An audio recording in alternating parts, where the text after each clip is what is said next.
Welcome to Anthologic, the TV anthology podcast. I am your host, Mark.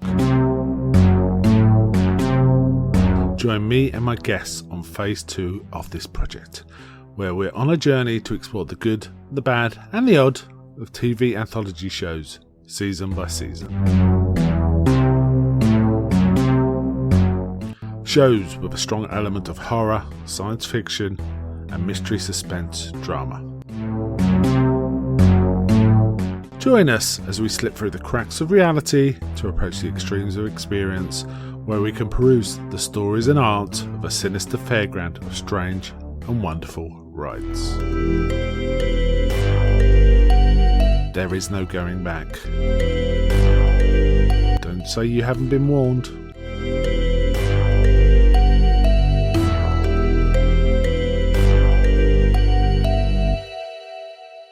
Welcome to this episode of Anthologic Phase 2 with your host Mark, and joined again for Anthologic Phase 2, I'm very happy to welcome Scott and Stephen. Hi guys. Hello. Right, so as anyone who's listened to any of the previous Anthologic Phase 2 episodes, these guys I've dragged over from Real Britannia. Yeah, they often have me on usually for Hammer, but for other films too. Hammer Films, Real Britannia, which is a podcast about British movies. A really fantastic podcast. You know, they have me on, so, you know, I need to bring it down sometimes, I think, you know. Dampen the fire a bit. That's the hint of professionalism when we have you on. But, yeah, kicking and screaming because neither of us are the types that when somebody says, do you want to be on a podcast? We don't immediately go yes and then ask what it's about.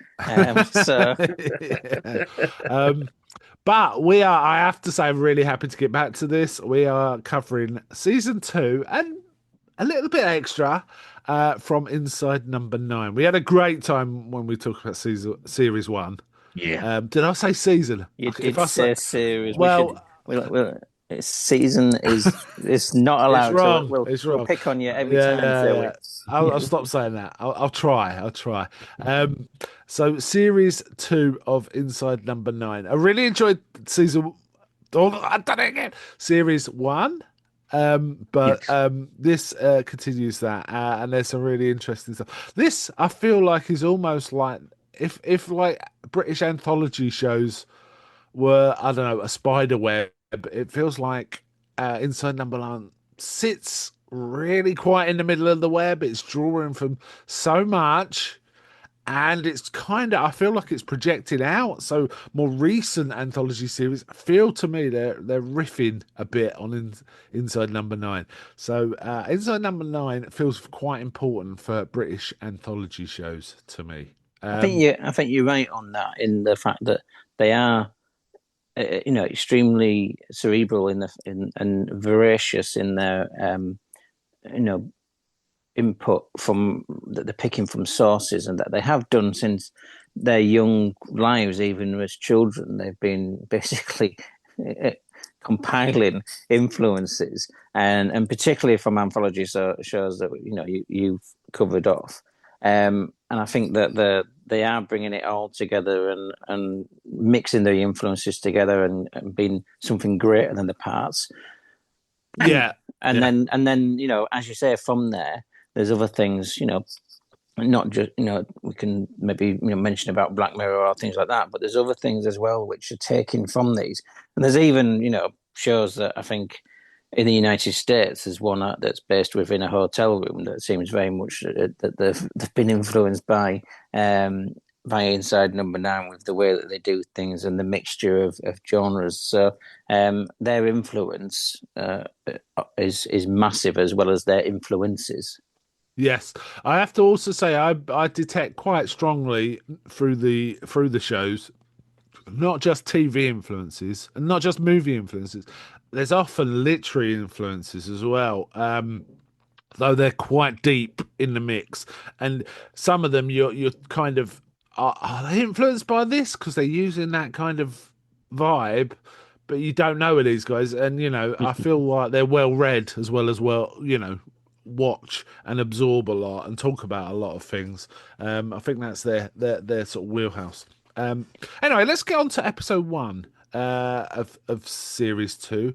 This aired on the 26th. I won't go through the dates of each one, but this series started on the 26th of March 2015 and was, I think, pretty much weekly. Yes, it looks like it was weekly. So we're talking about March, April, May of 2015. Um, so Le Couchette, just to set out quickly, I will mention we'll have spoilers throughout this. This is going to spoil a lot of these episodes as we go through them. If you haven't seen it, please go to iPlayer if you've got it and go watch them before you listen on. Unless you're not bothered, and then it's fine, right? So this one's called La Couchette, sat in a French sleeper train carriage. Cool number nine, carriage number nine, bunks 9A to, A, B, C, D, E, F. There's six bunks. Um, I have to say, I wasn't aware there were such sleeper carriages as this. I assume this is real, but I am shocked that you can just share sleeping arrangements with strangers. It's just, I know that you have them in like, cheap, seedy, You get backpackers hostels, shoot don't back you? That are like, hostels. yeah, But a train? I'm shocked. But anyway, such is life, right? This is the thing. I've never encountered anything like this, so it's quite a shock. Um, it starts really with it's Reece Shearsmith playing a doctor who's on his way to an interview, a job interview, right? And he's obviously quite an uptight person. You can kind of tell the way he conducts himself. He's just trying to get some sleep.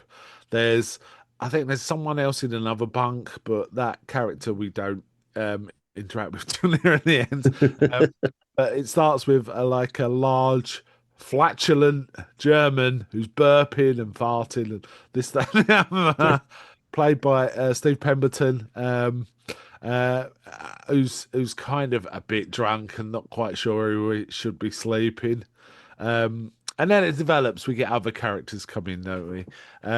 So it's one of those one location episodes. In fact, a lot of them are, but this is specifically one location. yeah. I was wondering if Night that was train. deliberate because episode one of the first series was sardines, and that was a one location, quite cramped, confined environment. So series two is opening with a very similar sort of background to it. Indeed, indeed. Yeah, they don't tend to have a pattern, as we've said before on the Mm. previous episode, but this does feel like it is, more linked to sardines because of that claustrophobia.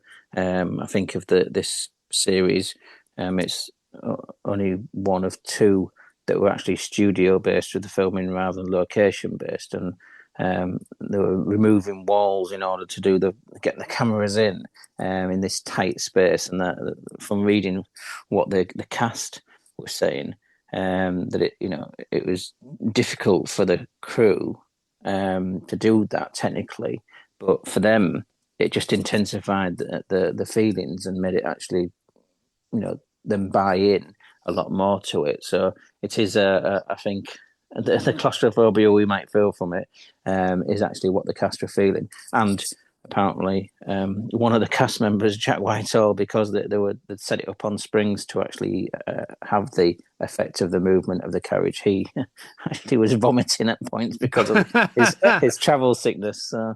Oh wow. Yeah, that must have been horrible. To suffer from that.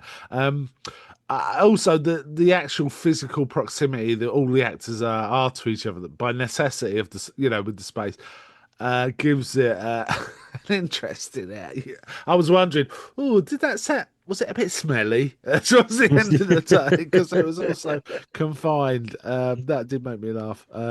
So we've got a flatulent, slightly noisy German character, and then and sort of middle-aged-ish English couple get on, don't they? Kath and Les. A couple of stalwarts of British TV, these guys. Yeah. And it played very well, I have to say. I really like this. This is where I feel like the writers are really taking a bit of a leaf from the likes of Alan Bennett and it's kind of that kind of, maybe Mike Lee, it's slice of life kind of discussions, and sort of interactions. It's kind of fun. And I Um, point out that I've only seen this series once, and this was the second time I watched it. I don't know, Stephen, I know you're a bit of a fan. You may have watched it a few more times. Yeah. But watching this series, I've sort of sort of subtitled it the Mike Lee series because the amount of actors that Mike Lee uses in his stable are throughout this entire series. From Alison Steadman to Ruth, what's her face in the Witch one, um, Claire Skinner, Jane Horrocks, all Mike Lee stalwarts, and they're all in this series. yes, yeah, and actually the dialogue is quite a lot like that too. There's one we haven't, one of the later ones in this series is almost feels like they're sort of riffing on something like Abigail's Party. It's definitely an Abigail's Party Yeah, feeling to yeah. that one when we get to Um, it. Yeah, but You're this one, absolutely right. I think that this is has got a lot of that influence of Mike Lee and Alan Bennett in it. yeah, there's a yeah. bit of play for today Mm, influences, isn't mm. there? Which I Oh hadn't yeah, really picked up on with series one, I don't think, but I felt it quite much more strongly and happily. I remember those some of the really good plays that I watched in the '70s. I think there's some really excellent ones. Though I only ever watched them once, and it was 40 odd years ago. You still remember them, right? You still remember some of them. They're pretty cool. So the carriage is getting more and more crowded. We kind of it emerges our first character, Dr. Maxwell, makes it clear he's on the way to the UN for an interview. It's not just a job; it's like a research grant, I believe. mm. Uh, Who? Say again? Who? Who? What? Who? It's the World Health Organization. World Who? Health Oh, was it? Oh, my mistake. I was totally confused there. I thought, yeah, anyway, World Health Organization. You're quite right. So he's kind of being getting a bit shirty because he wants to try and get some sleep, and they're Yeah. talking and talking about swapping carriages. And at one point, they wake up the German guy and say, "That's our bunk." He doesn't understand a word of it, and they're kind of saying, "My wife's getting on your bunk," and he's going, "Yeah, yeah," like he thinks she wants to She bunk wants to up with go him. over. Yeah. He's fairly open-minded, but in the end, Dr. Maxwell, who can speak German, pipes up and explains the situation. And it's like, there's a bit of a rearrangement, right? Yep. Um, and then another character comes in who's played by Shona, Australian backpacker. Now, this is Jessica Gunning, who's become much more prominent recently Yes. in the public eye with Baby Reindeer, right? Um, Absolutely. Yeah. Yeah. and she's pretty She good, but she's she's very good in this. She plays the Australian backpacker brilliantly. Hasn't had a shower since Prague. That made yeah, me I'm laugh. proud of it, proud of it. Yeah. She's an Um, excellent actress. I mean, you've seen her in all sorts of things, Pride and other stuff, and Mm. she does that every performance. She's one of those people, even if the actual thing that she's in isn't the greatest, she's great in it. So, Yeah, she was so she yeah, was very very good in this and really authentic feeling. But she's picked up a sort of posh lad, posh backpacker Hugo, played by Jack Whitehall. And I was trying to work. I did look this up. I meant to look this up. Was the Jack Whitehall reasonably well known? Was he doing things like Bad Education before this? I can't yes, remember. Oh, he yeah, was. Mm. Okay, so he was well known. Um, and he's like in first class. He's suggested he's in first class, but he feels like where he's at now, this cramped little room with her, is more authentic and real, and all that. It turns out he hasn't got a place in first class. He's slumming it, right? And she's like, "Are you just picking up Aussie?" I can't. She uses a derogatory word, which I'm not going to repeat, just so you can kip down. And he's going, yeah, pretty much, yeah. um, and it's getting more cramped. They kind of look like they're going to have sex in this little place with people trying to sleep around them. But yes, yeah, they're young, right? Um, but then things sort of take a turn. We find out the one man that seemed to be there from the beginning falls out of his bunk, and he turns out he's dead. And Dr. Maxwell sort of diagnosed it. And they started talking about, well, we could put a carriage. And at that point, Dr. Maxwell said, I've got to announce an interest here. I've got to be at a very important appointment in the morning, and I'd rather not miss it. And then the English couple say, well, we're going to our daughter's wedding, and we can't miss that. This is the clever bit because Yes. it sets itself up at first. Immediately, it sets itself up as a bit of a parody of like Murder on the Orient Express because you start thinking, hang on a minute, then who's done it?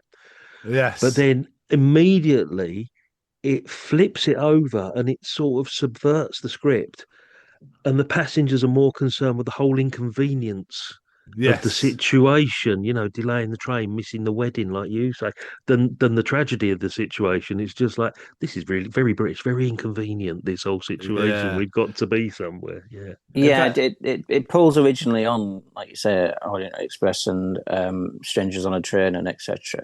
But yeah, when this is the point where Jack Whitehall's character Hugo does reveal he doesn't have a ticket and therefore will get chucked off the train. And as you say, with the wedding, it's fair enough.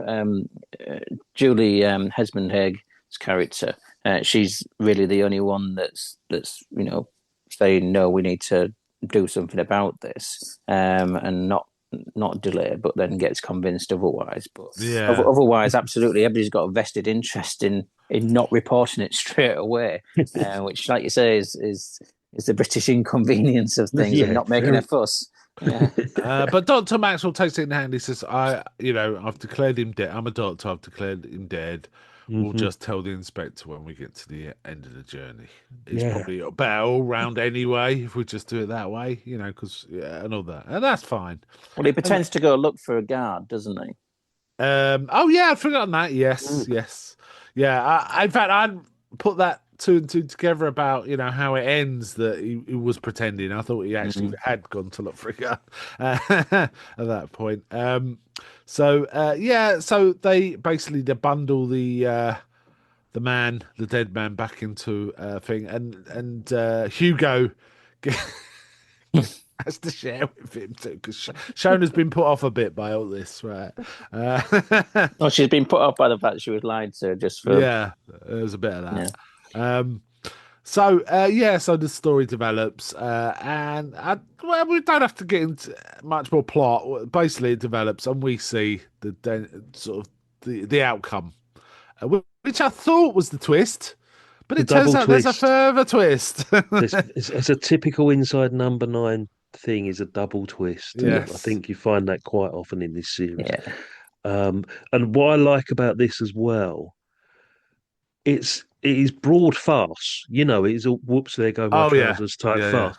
But then it sort of within seconds it goes into really base sort of toilet humor. You've got this tension of hiding this dead body, and then immediately you got Steve Pemberton trapping in a shoebox. Shoebox on someone's shoes. Yeah. Yeah. Yeah. Oh, We've all right. done it, and we've all done it. Yes. Oh man, just the sort of being in a confined space where that's happening. Just Again, And- sardines, isn't it? It's that whole sardines vibe yeah, they again from the do first actually bring series. in and the smelly as a and thing, the don't they? and Yeah, the slapstick of, like, chucking it out the window and someone coming back in is what you just envision happening. Um, you know, yeah. Yes. Very good episode. Very Yeah, good really, episode. really solid. I also like the fact that Shona and Hugo kind of made up and went on their way happily at the end too. I Yeah. like how everyone was happy at the end, apart from Dr. Maxwell, pretty much, right? Everyone, we've got here, uh, even George, the German, was, spent the night drunk, shitting in a box, went off cheerily. well, I'm not sure the dead guy was happy, but anyway, No, well, did just before moving on though, did we spot the hair? No, I've only No, spotted it a couple of no, times. no. Yeah. Where was it? Where was it? Well, I didn't spot it. I spotted it in the other ones, but this one I didn't spot it Oh, on. okay. But I looked it up because it was the only one I hadn't spotted, and it's in Mm. when they show the photo of the dead guy and his family. It's in the photo. Wow. Oh, and they shot it a few times because is it Yeah, Shona that says a few words over yeah, him? yeah. Even though Yeah. she's just Doesn't know him at all. basing She his goes, he was always character, yeah, happy and he liked his family. It's like, and how a do you know you've joke. never met him? It's for the photo. This, Yeah. this one's really clever because looking back over the entire run of all the series, when you get to the mark, people might have this misconception that a lot of it, relies on supernatural elements or these high concept gimmicks. This takes it back to base level that you get six brilliant actors and actresses, a small room, and a terrible secret. Yeah. And you've got 25 minutes of pure comedy gold that also has this wonderful double twist to it as well, Yeah. which is Yeah. brilliant. Yeah, this one definitely completely worked for me. I enjoyed it a lot, and it did indeed remind me of Sardines, which made it feel even more comfy. Right from the start, it was like, I know where I'm going with this. Yeah. Um, but I didn't know where I was going actually in the end, which is even better. Um, I thought it was just going to be a comedy of someone was going to kill someone at the end because they were all in such a convert. I thought it was going to be that kind of did happen, but not in the way I was thinking. Right. Yeah. So the second one, the 12 Days of Christine. Mhm. I Yes. really like this one, and I was taken aback of what happened because I thought it was gonna that first scene we saw where she brings the fireman home, the guy dressed as a fireman, I should say, and her flatmate's a bit uptight and all that. I thought it was going to be a story developing along that. It wasn't, was it? Essentially, it's snapshots. Someone seems to be living different days of their life. Uh, 13 months apart, apparently, is Yeah. the Oh, I didn't structure. realise it was that structured, but Mm. it did feel like it was just a. It was kind of working. Yeah, it was kind of Mm. interesting. And we see, and Sheridan Smith was really good in this. I have to say, I really liked her. But basically, it's her, and it's jumping her life. She meets a guy who's the first scene. The second one, they're kind of starting to get together, aren't they? And then it's family and so on. But she also keeps seeing weird visions, and it's kind of alluded to at one point. They talk about an old boyfriend who may have killed himself Yep. because she Oh, cut it off. She gets a Valentine's card from her ex, Yeah, who she hasn't, you know, seen since they were 13 or whatever. And it's not revealed until a subsequent scene that he actually killed himself when he was 16. And that sort of sets it up, and you start thinking that some of the visions she's having, and the things like the eggs being thrown inside the flat, and things like this, you think it's a ghost of her ex coming back for revenge, sort of thing, and that's what it's setting up in your mind to lead you down that path. And I think because things are non chronological in a way, they jump around a bit, the way that the storytelling is done. I think it does leave you unsure about what's going on, but also teases one option that you think you know, and then maybe you don't. yeah. I thought it was going towards she's got a guilty secret Yeah, or something is haven't we troubling all? her. but I also was what it does, Mark, as well, is if you look at the father who's got the Alzheimer's, yes. the episode sort of parallels her confusion with the dad's Alzheimer's. She's losing the grip on time, she's thinking that she may have inherited his disease. Mm. Um, so basically, you've got this supernatural twist at the end, which we're going to have to reveal eventually. Um, but it's sort of disguised as a medical drama about dementia as well. So you're guessing all the way through this as to what is actually going on. It is Yeah, so clever. This is one of my favorite episodes out of every single one of them. This one because it is so clever. I have to go back and rewatch this because there's clues throughout this as to what happens at the end. yeah. You did say you were going to rewatch. I did. I Mm, was thinking I might as well. Yeah, no, I might as well mm, because the end reveals so much compared to what we've yeah. seen. but I didn't in the end.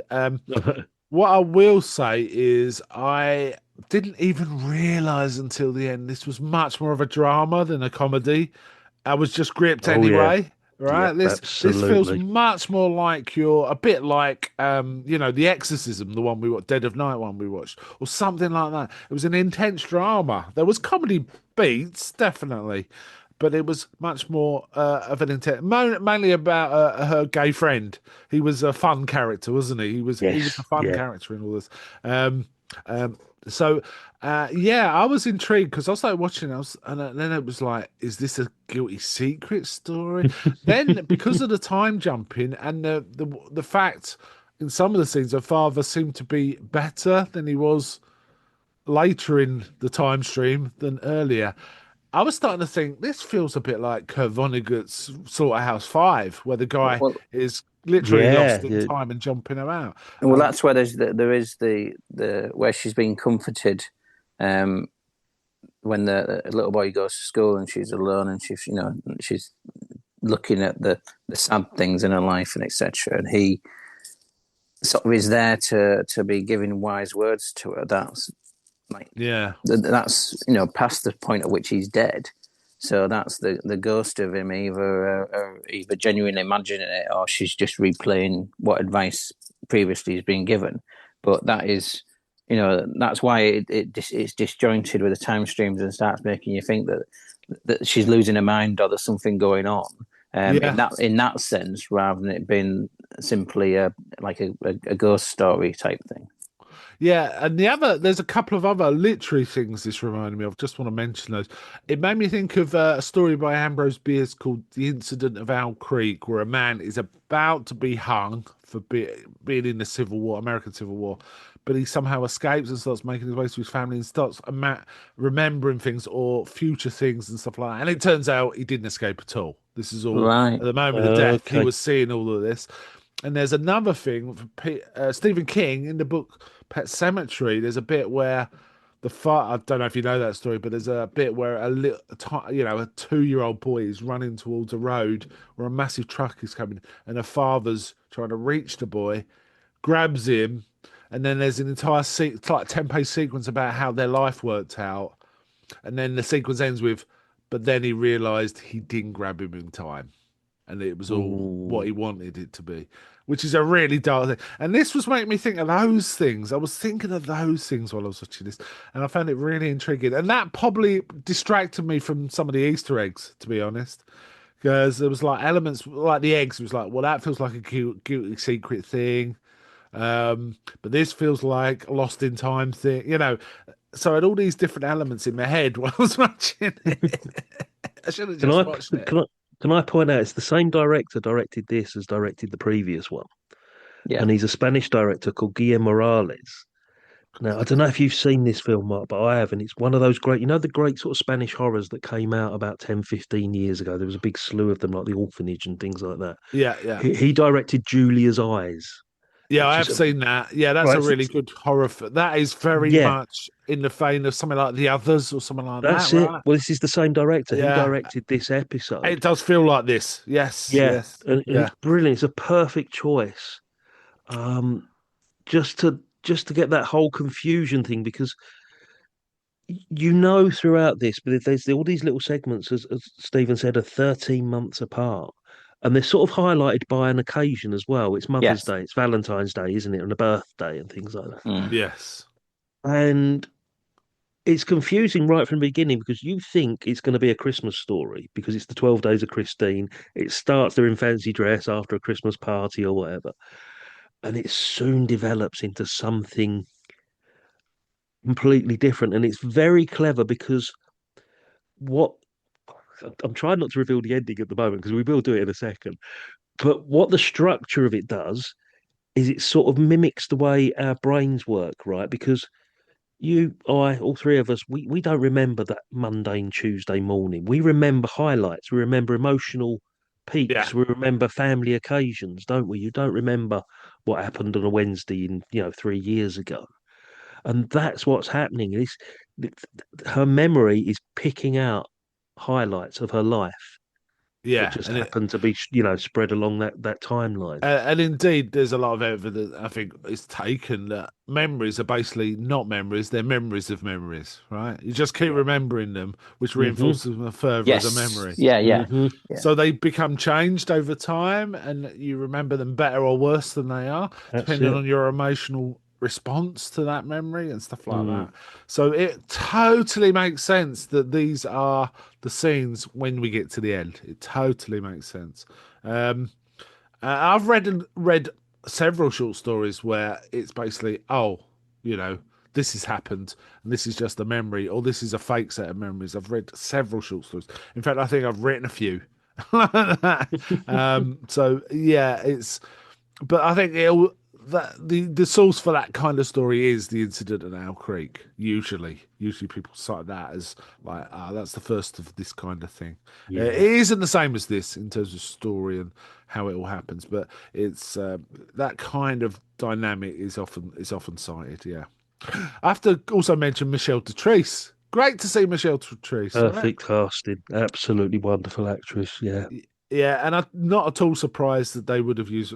She's famous from genre kind of stuff, from Blood on Satan's Claw, Yeah. is, and she's also, I can't remember the name of it, but she made a great. I think it was a Hammer film, or I could be wrong, where she and another actress are basically young nurses cycling through France. That's it. One And I can't remember what it's disappears. called. Yeah.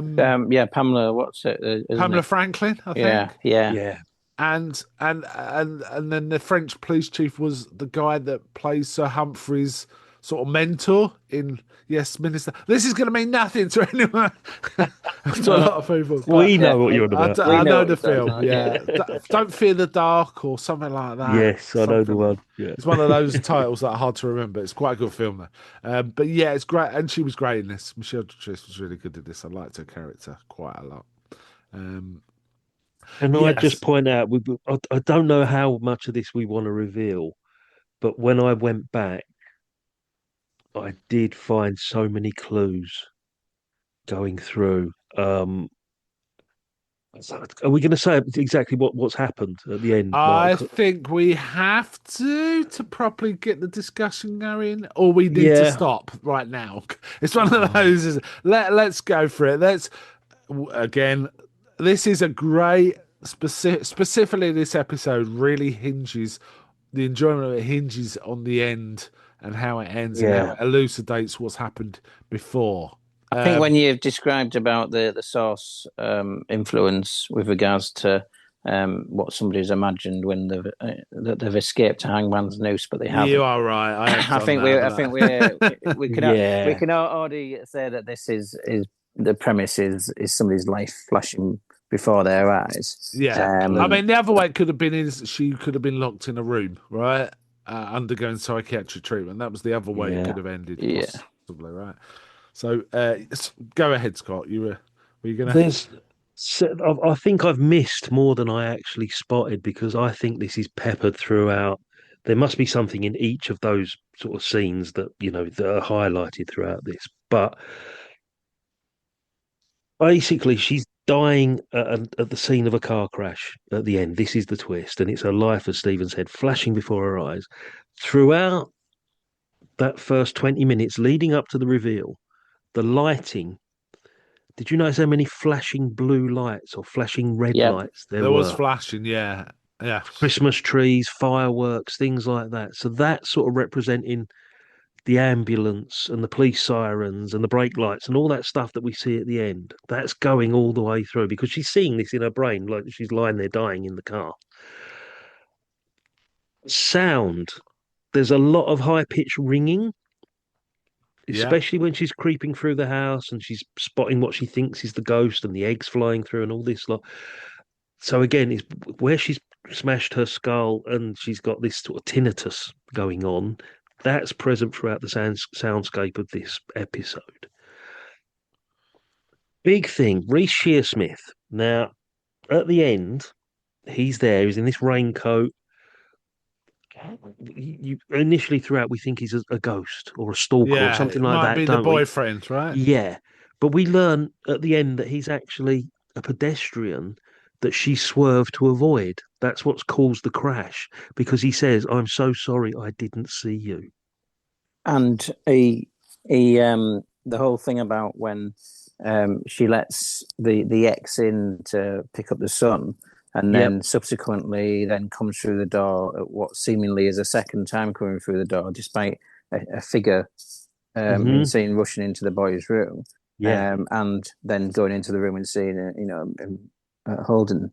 Um, that he then subsequently reveals that he managed to get the child out of the car, but he couldn't get her out. Here we go.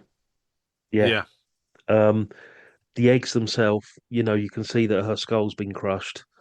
That's probably, I might be delving too deep into this, but I'm assuming that's got something to do with like the fragility of, Well, I think yeah, there's that, but there's also the fact that she had shopping on the seat, and there you go. all the shopping's just gone. Yeah. Like we used to see on the adverts about wearing a seatbelt, everything just going splatter on the windscreen, and Yeah. that's so. yeah. Um, It might have been a reference to Ghost. There's a bit in Ghostbusters, isn't there? There Where is it's been there there is is frozen. a there is a bit. Ghostbusters thing as well. Yeah, Yeah, yeah. yeah, um, the song "Time to Say Goodbye" is playing in the car. yeah, Um, there's one line that Michelle Doutrice says, bit of a throwaway line, but she says, "Don't wish your life away, Christine." At one yeah, point, yeah. honestly, I was finding all this stuff. I was trying Well, too there was lots. deeply, but What? When you think about it, there's lots of little incidental things that, in terms of a usual piece of drama, a line like this either leads to something or isn't there, right? And there's lots of little lines like that that they're there because as a human being, when certain words are said or certain things happen, you remember them because they actually yeah, mean something. But in terms of a dramatic story, they don't mean anything. And I'm trying to think of an example now. I've said it, but it was like lots of little throwaway things where it's like, I like, well, the boyfriend dying, right? That turned mm, out to be nothing in terms of the story, yeah, but it was like something that would have, if you'd be shocked if something that happened to you and then you forgot about it and then you got reminded by an odd comment, right? You'd be shocked and would remember the shock necessarily more than the original, right? She's yeah, remembering little things like that. and The and the, things like when her son gets a sparkler burn and it turns out Christine was the one who got the sparkler Yes. burn. mhm, The boys are fine, and she was imagining it or something, or it because the depends how boy's it's been being played out. Yeah, because the boy's been saved from the crash at the end. It's so clever when you it go is. back. It is a really well balanced piece of drama. This it's quite Yeah, affecting. for anybody that hasn't seen it and they're expecting broad comedy, this one expect to have your heart broken with this one because it is gut wrenching. Absolutely, it's painful to watch. And it's even more painful when you realize that you've just spent 25 minutes and you've not realized what you've been watching until that last reveal. And when it all clicks into place, to me, this is one of the most satisfying 25 minutes of British TV Yeah, ever. This is this amazing. is Absolutely yeah. amazing. The use of the scenes and the timeliness is perfect. It's not too long. It's not too short. It's Yeah, absolutely spot on. yeah, Which you can't often say in a lot of shows. Where obviously they rushed or they padded. There's often that, isn't there, about yeah. shows of a certain length. But this one, no, no, Mm. definitely. In my opinion, from what I've seen of Sheridan Smith, this might be a finest piece of work for me. I haven't seen all of her body of work, but I really thought she did a great She's job in it. very good, and this, as I say, she's superb. Everybody's brilliant in this. You got Paul Copley as the dad. Bit of an acting legend, and as you say, Michelle Doutrice there as well. And it's great. It's you just have to. Again, we've revealed the ending to people, but hopefully, people are coming back to this after watching it, and Yeah, finding it's out for one I'm likely to themselves. go back to real soon. This specific episode, I'm likely to Yeah, go back to soon and just watch again and sort of. there's so I much think in it. it'll get richer and richer with rewatching. Hmm. To be Well, honest. as Scott's alluded to, I've watched these shows, all the series, more frequently, and Mm. certainly, it's not some like most things. You wouldn't go and watch it 2 nights in a row, but with a few months separation, at least, I've seen them probably once a year since they've come out, Brilliant. and the the richness of particularly episodes like this, where there's the detail in there for you to keep seeing again and again and again, finding something. It's constantly rewarding watching them beyond just the enjoyment of how much good quality they are anyway. But actually, spotting like these things, it absolutely, as you've said, is the experience of future watches for you. Yes. Yeah, so Potato Hyper, we have talked about this specific area quite a lot, but I think it needed it. There's more to this than probably any of the other episodes in many respects. This specific Yeah. one. Yeah. Okay, And let's the move on. and Sorry, the go I'm just going to say, and the hair is on the table in the middle of the room. on. Just a quick hair update. All Thank right. you. We may come back to talk about this episode more when we talk about the all six together. Actually, I Yeah. suspect. So the third episode, the trial of Elizabeth Gage. Oh, I enjoyed this one. This had you written all over it, Mark. When I was Folk watching this, I was horror, thinking, "But yeah, Mark's loving this one." Yeah. yeah. It reminded me of like stuff from Ghost Stories for Christmas or that kind of output, and various folk horror ones. Isn't it? There was the one. I think it was, what was it called? It was one with recently that I think was made well after this with Peter Capaldi.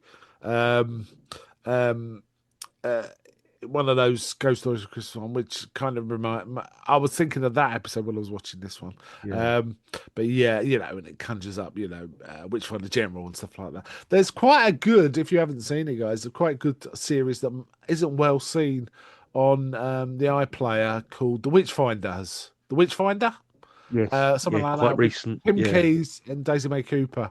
Mm. Where both he wants to get on as a witch finder. He's like a real low level thing.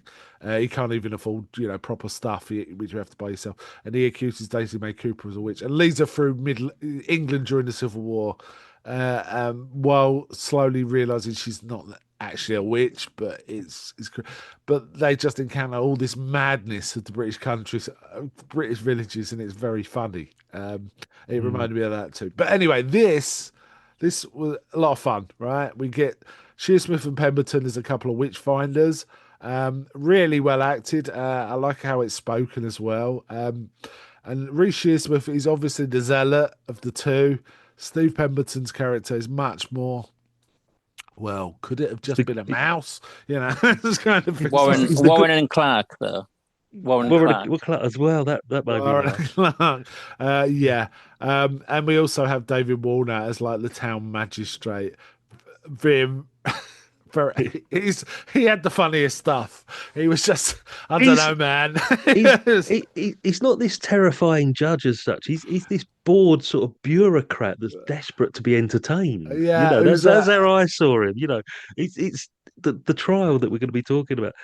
He sees it more like a tourist attraction or Well, the something. You know, village is called Little Happens, little Little happens. and they're jealous of the Next to jealous. much happens, Yeah, right? next to much happens, and he sees, as you say, he's a bit clueless and a bit bored and listless, but also seems to be particularly interested in certain items from the torture Mm. kit. That Yeah, that he could take home and enjoy himself. Yeah, I like when they showed him the one that expands as you turn the handle. And it Yes. says, we put this into an orifice and this increases and he goes, pleasure. And he goes, no, agony. And he goes, oh yeah, agony.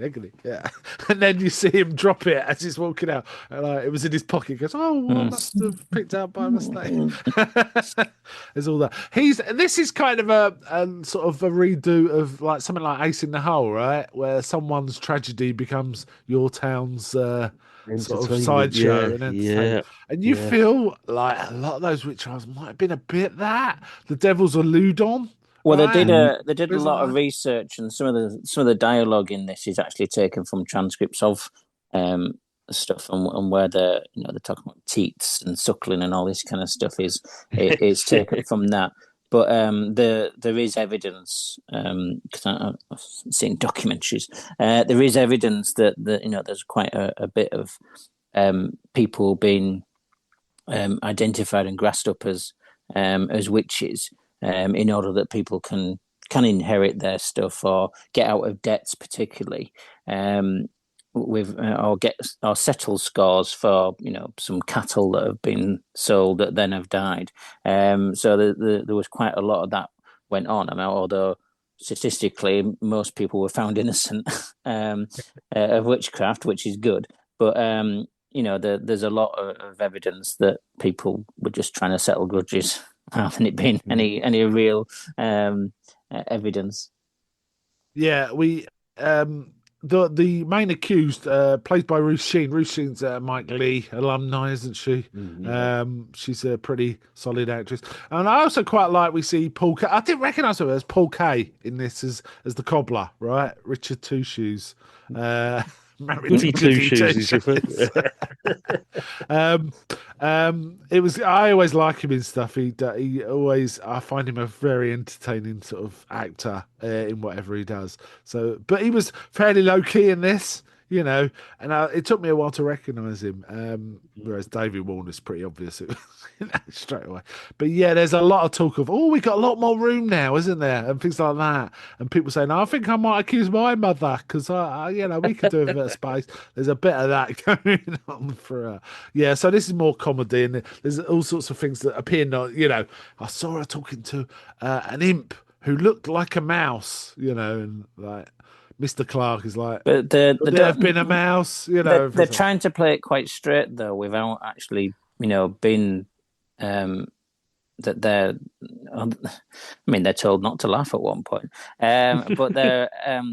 I think they tried to let people take the comedy from the absurdity of it, rather than actually it being people in it playing for laughs as such, and that I think helps because I think this is partly along with, as you say, Witchfinder and the Crucible and other things that might have been influenced by. I think this is also their way of doing like a courtroom drama, but doing it in a different way. And it's one of the rare ones where it is actually a period piece as well, and they've very much taken as much authenticity as they can with regards to that period, because they're just those type of people that want to get it right, but also recognise that it was a ludicrous situation, that it's humour in when you're not actually involved in it. Yeah. It was. I have to say, I totally believe they've lifted up some of the sort of language from original sort of transcripts of trials, because it felt right, didn't it? There was kind of a bit of modelling, relatively modern there, and then words we would understand, but we wouldn't use that phraseology, and it was all there. And I liked it. I liked the interaction between the two witchfinders, kind of work. And the sort of imminent threat of one being way more zealous than the other, and then therefore being a threat to his own sort of colleague. Um, and I watch a lot of folk horror, and this reminded me really strongly of the ones that a lot of people know, like Witchfinder General and stuff like that. But there was also I can't remember, it was a foreign language one, a European one, probably maybe Italian, I can't remember, called Witch Hammer, and it really reminded me of that too. So there was a lot of elements here in play. I like the way it turned out. I was it wasn't a twist I was expecting, which is kind of cool. But it worked fine for me. In this. But yeah, the crowd interactions made me laugh. There was one, the husband was, I can't remember the actor's name, but he's prominent in like Ghosts and Horrible Histories, isn't he? He was very good too. Jim Howick. Yeah, really liked him. Really liked him. So yeah, I just thought this was a fun one. The twist, yeah, you could probably have some people. I had it different from what actually happened, Well, but double twist in this one, isn't there? Yeah. Yeah, double twist in this one, and I quite liked it. It was just fun. It was just fun, and I liked old when the cobbler sort of got revealed his relation to the accused. That made me laugh too. And she's like saying, "Please tell the truth. This is my life." And it's like, "Nah, Did you we've know? known." Did you notice at one point where Paul Kay's being interrogated? Ruth Sheen is dancing in the background, flicking the V's at him. She's like Yes, I sticking did two notice fingers that. up. Did you She was notice? She's making fun. very, Oh no, but that wasn't that the bit where or is she one of the trying to cast magistrates a said, spell? "No, no, I think that's the bit where one of the magistrates, Mr. Warren, said, if Yeah. anyone laughs, you will die right now." So she's And she's trying sticking to her make tongue people out, and that, laugh. yeah, She's trying to she's make people dancing Yeah, laugh. she's behind him. trying to make him laugh behind his back. Yeah. Yeah, yeah. That was funny. That reminded me of the Bickers Dickers scene in Life of Exactly. Brian, right? It is It's Monty Python meets the Crucible. It really is this, and it's really good to see after the heavy previous episode, like the devastating impact of episode two. We move out of a studio for the first time in this series. This is all filmed on location in this it's like a historical village, isn't it? Somewhere in Hertfordshire or something. I think Yeah, this is a yeah. genuine location, and I think it must have been recorded on film rather than videotape. And it just sort of replicates that look of Blood and Satan's Claw or something like that from one of Mm. those movies. And it's a nice sort of departure from what we've had in episode two. It's a lot funnier. It's a lot baldier. And it really works. And as I say, when I was watching it, I thought this is going to be Mark's favourite episode out of the lot. Yeah, Dev will definitely so far. He'd love this It's one. high up Yeah, there for me. I will say yeah, that. yeah. It's high up. Quite enjoyed it. Yes, it was a fun one. Okay, shall we move on to the next one? This is Cold Comfort, set in a sort of a helpline, a support line. That kind of environment Hmm. where Steve Pemberton turns up and he just wants to help people, right? That's his motivation. And here we get a character played by Liz, played by Jane Horrocks again. Mike Lee, Mike Lee Yeah, again. there's Um, loads of them in these. Yeah, yeah, I kept thinking the film Life is Sweet because we had Jane Horrocks, we had Kleski, now we got Alison Steadman. It yeah, was all kind of there, wasn't it? yeah. And it's managed by George, played by Reece Shearsmith, and there's kind of one of these cliquey things going on between Liz and someone called Joanne as well. And Liz is like, I'm only here to help people. I don't want to be in a clique, and then tries to sort of say, "You're on my side, right?" It's all that kind of stuff. Um, and we see Andy's day. Now, this interesting one, this right, because it's all a lot of it is from like cameras. Oh, CCTV. Yeah. Yeah, So so you're you've got a seeing a split main screen. scene and other things going on next to it because we're seeing three or four screens at the same time. Um, so yeah, I really like this one. It it was I don't know. I felt like it kind of rushed the end. That's that was a little thing I had with it, but otherwise, I think this one benefits from going back and rewatching right. because, again, when we reveal the ending, it's signposted through the other cameras. Yeah. That This guy's is a actually one I actually rewound and watched bits again yeah. when I got to the end because I was like, hold on, no, I don't.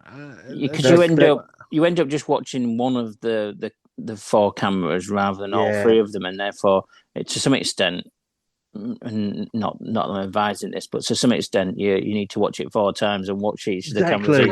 each time. But Exactly, because but that guy's appearance is signposted yes, on the other three cameras in progression, sort of thing. Yeah. Yes, there's a It's lot of that going very on. clever. So you may well be taking it in subconsciously without realizing it, right? I'm just making you feel uneasy. Is it maybe a bit of that? Yeah.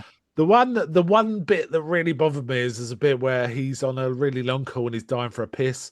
So he pisses in a cup and then he's about to get rid of it and then he gets distracted by conversation. I just think, for Christ's sake, just go get rid of that piss. Will you? well, he almost drinks it because she's like, "Oh, I didn't want to I mean, interrupt you having your drink," and he's And like, he's "Oh, like, yeah," and he's like, "Red," cheers. and you and can then just later imagine. she buys him a drink later and says, I bought you one of those drinks you like. Yeah.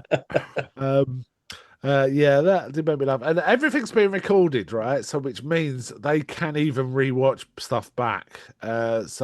Which I guess is standard. I don't know if this is standard for call center, this kind of thing or not. It depends well, budgeted or whatever it is, I guess. This is called the Comfort Support Line, the CSL, and they basically sitting with his back to Liz, Jane Horrocks. I recognised the voice, but didn't recognise her at first. I was trying to think, who's that? Who's that? Oh, And it's okay. like, oh yeah, it's Jane Horrocks. Yeah, yeah. You get it in the end just from the voice. But yeah, well acted. Interesting twist. Which, yeah, kind of. I'm gonna just kind of jump to the end somewhat now. First twist or second twist, Mark? Well, I'll do the first one. I kind of this is more a general thing. It's like, oh, that's clearly someone in there with them. It's one of them doing that call or But what one? something. Because at one Yeah, but point you what think it's one? Jane Horrocks because she has her back Yeah. Yeah, to the camera at one yeah, point. So you're convinced it's Jane Horrocks. Then you think it's Reese Smith, Shearsmith, and then you don't and at one yeah, point. yeah, Um, it's and very clever, and then you get the second twist at the very, very end. yes, Um, and it's great. It's another one of those almost like the Who Done It episodes. yes, Um, technically, this is the first time we see this real sort of experimentation, Stephen, isn't it, with the different way of filming an episode? Because later on we get one that's also on CCTV, but it's a live episode, oh and then wow. we get one filmed entirely through a doorbell camera. Is that right, Yes, Stephen? we Or do. different Yeah. doorbell So Yeah. cameras? so they don't mind playing with their experimenting Oh, with their it's media usage, yeah. do And they? they all work. They're very, very well put together and structured. And And as I say, with this one, you have to be aware of the other three cameras to get the full benefit of this one. yeah, it's an interesting sort of approach. I Mm, mean, the nearest cinema usually comes to it is sort of split screen stuff, but the yeah. fact you have to coordinate four different scenes at the same time, which I guess you don't because you can film them separately and then somehow, it's playback footage, isn't it? So you can film them separately, but it all looks like it's in real time together, especially when you see one person leave one camera and come into the Go next into one. the other. Then this was all filmed in real time and Okay. coordinated so that the guys hit their mark on the next camera at exactly the right time, apparently. That wasn't four different No, cameras that's probably recorded the different easy. time. Yeah, that's Yeah, probably the easiest way to do it, isn't it? Even though it's more coordination and yeah. effort to get it going in the first place, And it it makes was, the edit and the combination way easier to do it that way. Yeah. and it was. I think this one was directed by um, Two of Stephen them, wasn't it? Yeah, and Oh Reese. I think this one wow! yeah. they've wanted from the first series. They wanted to get in on directing some. Not all, it's not that they wanted to direct them all, but they wanted to. Um, if I recall them saying in some interview, it might have been when I saw them on stage, they were saying that they wanted to where there was just one of them in it more than even one of them solely and the other one not in it at all, or one of them just had a lesser role. They wanted to be, directing in that sense, and then it has still been this one was the first one because the directors that they were going to have wasn't available. So they end up the pair of them directing this one, which is ironically one of the ones where they're both on screen. Well, I mean, Hmm. let's face it, Steve Pemberton's on the screen virtually all the time, and Reese is on it probably about 50% of the time. So this one was very much heavy with them being there. So probably the one that was least appropriate in their minds for them to direct, but they were directing them, themselves in that sense, and obviously, good job done. So prove the metal. Yeah, it's interesting because I thought this as the story developed, this is going to be about this sort of disintegration of his ability to help people with Mm. Andy. I thought it was going to be Yeah. that story because it starts with that call from Chloe where he it feels like she might be have done something really bad for herself, and it Hmm. rattles him, and then he immediately gets a call from an old lady about her cat, which is quite must be jarring if you were in that situation. I, one of the things I was thinking when I was watching this is I could not do that job. I'd find it too No, draining. It no. wouldn't be for me.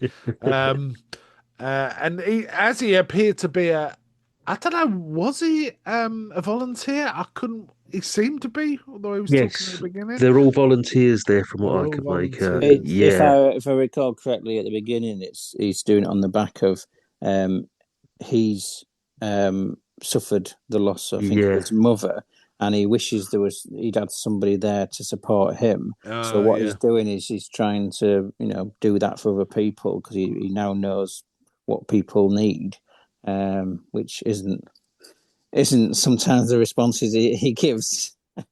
Yeah, what I found kind of interesting was another twist. Well, not a twist. The sort of the way the story progressed, I found interesting was the fact that George obviously did not get on that well with Liz, and as soon as he found her talking personal calls, majorly overreacted, really, about it. And you sometimes think, well, maybe she's been doing this for years, and it's just that's the I don't know. But then we get like a "oh, I'm leaving" kind of speech, and it starts with Jules saying, "I'm not one for long speeches and long mhm, goodbyes." And then it suddenly twists and it's like, "So it's time to say goodbye to Liz," kind of thing. So he has, and he goes off to we also see him prepared to go off to a meeting with like the trustees or yeah, whatever about the incident, and the fact that he has got rid of Liz through something that he caused, right, yep, suggests he's quite manipulative and knows how to play the system. Because he also says to Andy, Andy does what he says to the old lady is inappropriate and leads to bad things. He also says, "Oh, don't worry, don't worry about it. These things happen. We got you covered." So it's like George is playing quite a big game here. If he's he's got like, ulterior motive, hasn't he? yeah, He's playing the long game. Yeah, yeah, exactly. but I Yeah, still didn't suspect what no, I didn't necessarily suspect him of anything, but I just thought that was kind of an interesting, quite subtle development in the sort of power dynamic of what was going on. And indeed, we see a new guy come in, and Andy um, sort of mentored that new guy, even though from the timelines, it feels like it was. Am I right? This is all in like. It looks like it's within a week. It was all like the first set in January of one year, or was I? Did I not catch I that? think it is over a couple of months, Oh, is it? Because but I was feeling not it was massive like, amount of time. But he hasn't been there long enough to really be mentoring somebody else. I yeah, wouldn't that say, felt but weird because I might have misread the timestamps, but I was looking at the timestamps and I thought they all said January of a year, and it was like started early in January and was later in January. But I might have just misread that. I might have misread that. It felt way too rushed for someone to have been there just a week and then be mentoring someone else. Um, but of course, when he's mentoring someone else, Chloe, who he thought, may have done something, but drastic to herself, is repeating the same words back. So Andy knows that he was being played, right, yeah, and mm, overreacts to that. You yeah. know, um, so there's so I was wondering, is this an Andy mental disintegration kind of story? It didn't turn out to be that way, did it? Bit There more was, straightforward, isn't it? At the end of the day, yeah, and a yeah. bit sort of, yeah, it was almost like a well, Munchausen by proxy kind of thing, right? ultimately, he loses his mind. Yes. um, but they get to the source of the problem, don't they? And it's kind of, wow, okay. Um, but it shut off very quick for me. I felt like there was a little bit more at the end, but I couldn't tell you what that one should be. It ended quite suddenly for me personally. What do you guys think? Do you think it was well balanced? It's the second twist that works for me because I Yeah, don't see that coming at all. Even yeah, watching it for a second time, um, knowing who the caller is this time round obviously has lessened the impact for me watching it for a second time. yeah, But even then, at one point when Jane Horrocks has got her back to the camera, I'm thinking, hang on a minute, I can't remember, was she something to do with this or not? It was still a little bit of doubt there. But the brilliance of this episode is the technology of it, the actual use of the four cameras. And to somebody that hasn't seen it before, it's a bit difficult to describe. It's as if you're a security guard reviewing the night's footage of what's been going on a screen, and you're witness to something horrific, and there's nothing you can do about it because you're reviewing the evidence, sort of thing, after the incident's happened. And it's very clever. They're not afraid to take chances with the genres in this series, but also with the technology. And this is the first example of them using something like this, and it just gets better and better as they use different sort of technological means to tell a story. Yeah, it's quite impressive because I mean, if you wrote this story yourself, you'd be thinking, "Will this actually work?" Because Mm, there's a lot going on. Will it yeah, just be diffusing the tension or drama, then enhancing it? But yeah, yeah, it's impressive. In many ways, this feels like it's in Black Mirror territory in terms of the use of sort of experimental stuff. But obviously, it was before quite a lot of Black Mirror, right? I'm not quite sure yeah, where Black Mirror started. I think Black Mirror started before this date, but however, the later seasons of Black Mirror are using very similar ideas to what we're seeing here. But yeah, yeah. Okay. Any more thoughts on this one, or shall I move on to the next one? We are gonna go through, a summary, I guess, at the end. But is there any more thoughts on this one? No. No. no, just the fact that this one is the highlight of the technical genius of the guys in this series for me. The technical side Yeah, needs to be spoken about with this one. It's brilliant, very very good. yeah, Yeah, yeah. Okay, so the next series is Nana's Party, evoking the spirit of Abigail's Pice a bit. This, yeah, as we've Mm. mentioned, featuring Claire Skinner, another Life is Sweet, Mike Lee, yeah. Mike Abbott. alumni. Yeah, that's a completely In different fact, program. wasn't Yeah, Jane Horrocks and Yeah. Claire Skinner sisters or They were twins? twin twins, sisters. Twin Yeah. twins. sisters Yeah, in that movie? Yeah. yeah, Okay. So basically, Angela, played by Claire Skinner, has a party for a 79-year-old mother, Maggie. Um, and her husband, Jim, played by Steve Pemberton, is intending to play a practical joke on the husband of Angela's sister, right? Yeah. So her sister's Carol. So we got Angela and Carol. Kind of evocative of Christmas, that, isn't it? Angela and Carol. He wants to play a practical joke on her husband Pat, which is played by Shearsmith. Shearsmith's one of these jokey Oh, kind of guys, right? Can annoying. be Yeah, annoying. Um, um, but the actual episode opens with what appears to be a paramedic in an ambulance trying to get to this house, and you can hear sort of screaming and shouting as he's yeah, going up the front steps, right? But then it cuts back to the beginning of the story. Also, we should mention Angela and Jim have a daughter who's an older teenager, at school teenager, I guess 14 or something. And she's trying to do her homework, right? yeah. um, so Jim is kind of obsessed with playing a joke on Pat. I've got a feeling he doesn't really like Pat. I don't really know, but he wants to get because I think Pat might have played a joke on him. And indeed, you do see that Pat's a joker. You see him suspiciously pouring ice cubes into the ice cube holder. And changing over the Sugar soap, so soap, it's yeah. black, and yeah, there's a number of things that he does like that, which are just the practical jokes. But then his wife isn't immune to substituting one thing in a bottle for another, is she? No, True. no.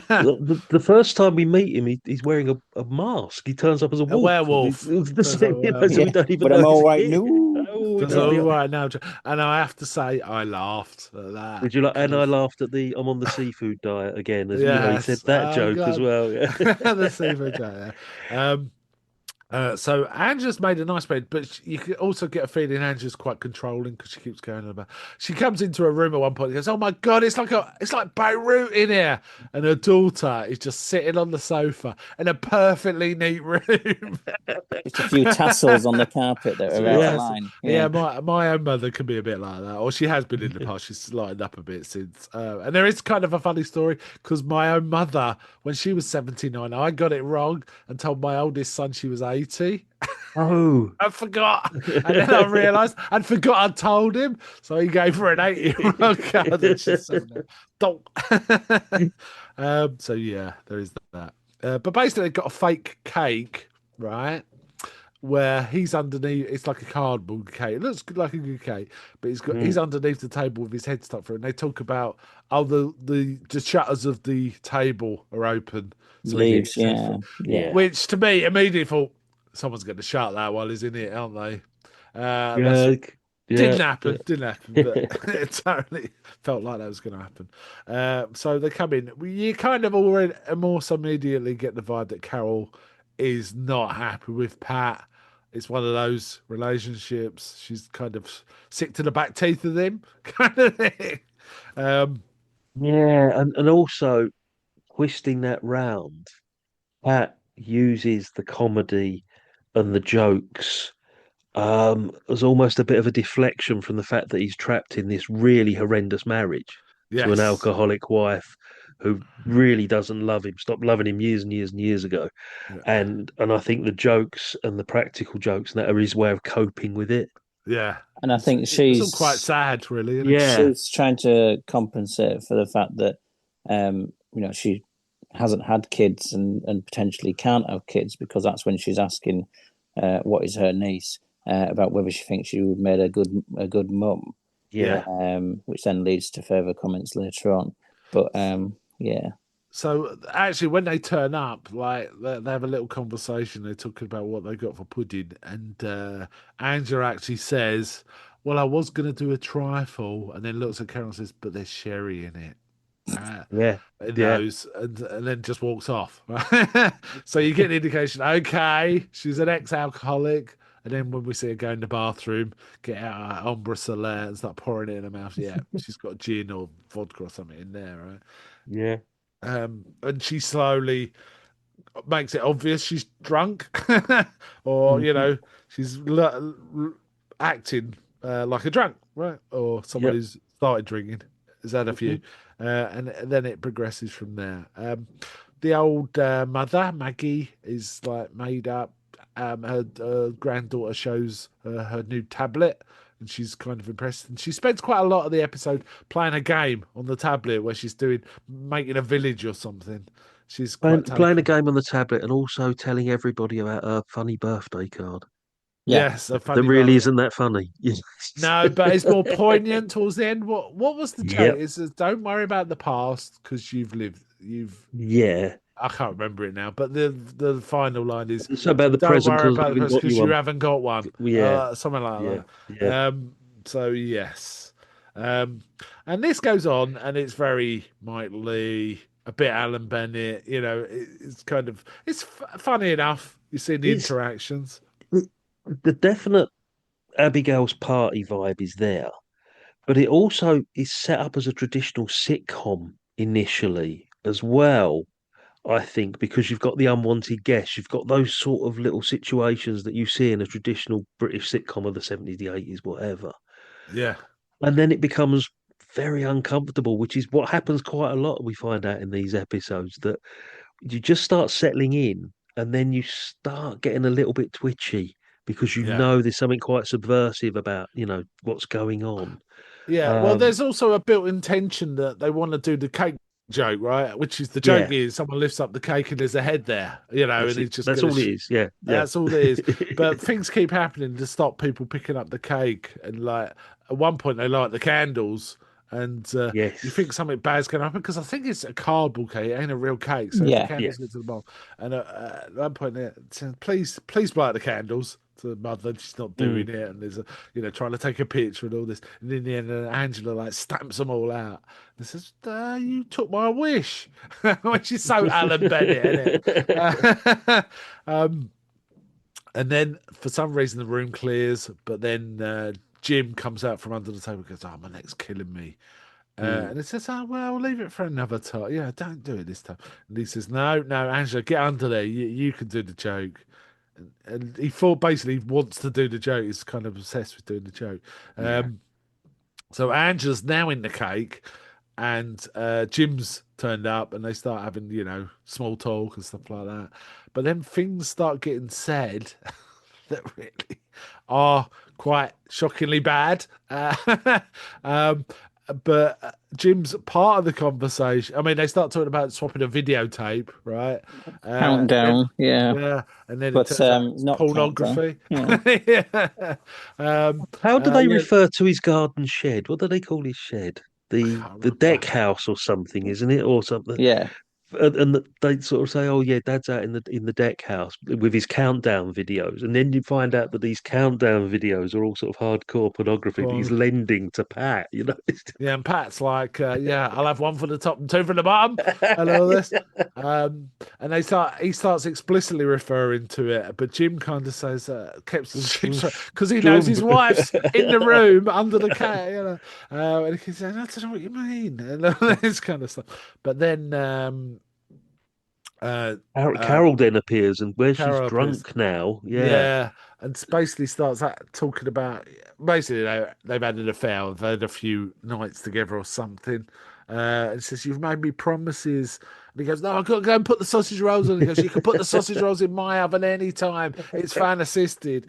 And, and he's looking at the cake because he thinks his wife's under it. And you're all, I don't know about you. I was sitting there wondering, well, what's going to happen to cause the ambulance to turn up, Yeah, right? yeah, we've Because still got that's that hanging over this um, episode, basically. and Yeah. then I think the room empties, and but the mother's Well, there. Angela walks in with a cake. She's popped out to the shops Oh, to buy before a real that, cake. yeah, but before that, or is that I can't remember now.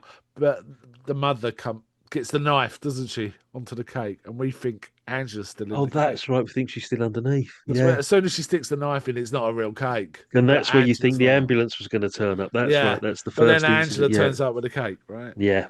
And so Pat's like, sorry, Jim's like, oh, you weren't in there. You didn't hear anything. Because what have I got to hear? But the Yeah. daughter's heard stuff, right? That's the Hmm. thing. So yeah. I'm trying to remember the sequence of basically a load of mishaps happen that do actually require ambulance. The mother starts Basically, what choking, isn't She it? happens? ch- yeah, The reveal sort of happens about the affair. Yeah, Pat reveals that he's always known about the affair, and Katie pieces it together because she's overheard snippets throughout all of this. But then it dissolves into this chaotic disaster that Nana starts choking on the plastic spider that's in the ice cube. yeah. Pat tries to call the ambulance, but gets electrocuted by the faulty charger, the phone Charger. charger. Yeah. Then the paramedic literally turns up at that point, but obviously it turns out that he's a stripper hired by Stripper. Pat. And the funniest part of that was he's stripping to the theme to Casualty. That just made me laugh. Yeah, But- luckily the old lady does get the Heimlich maneuver and is all right. yeah, that's Pat right. seems to Nana recover coughs from up the being a spider, and meanwhile, there's this devastation going on. emotional Yeah, devastation. and the only one that's enjoying the whole situation is Nana because she's just watching this stripper with this big smile on her face on her 79th birthday.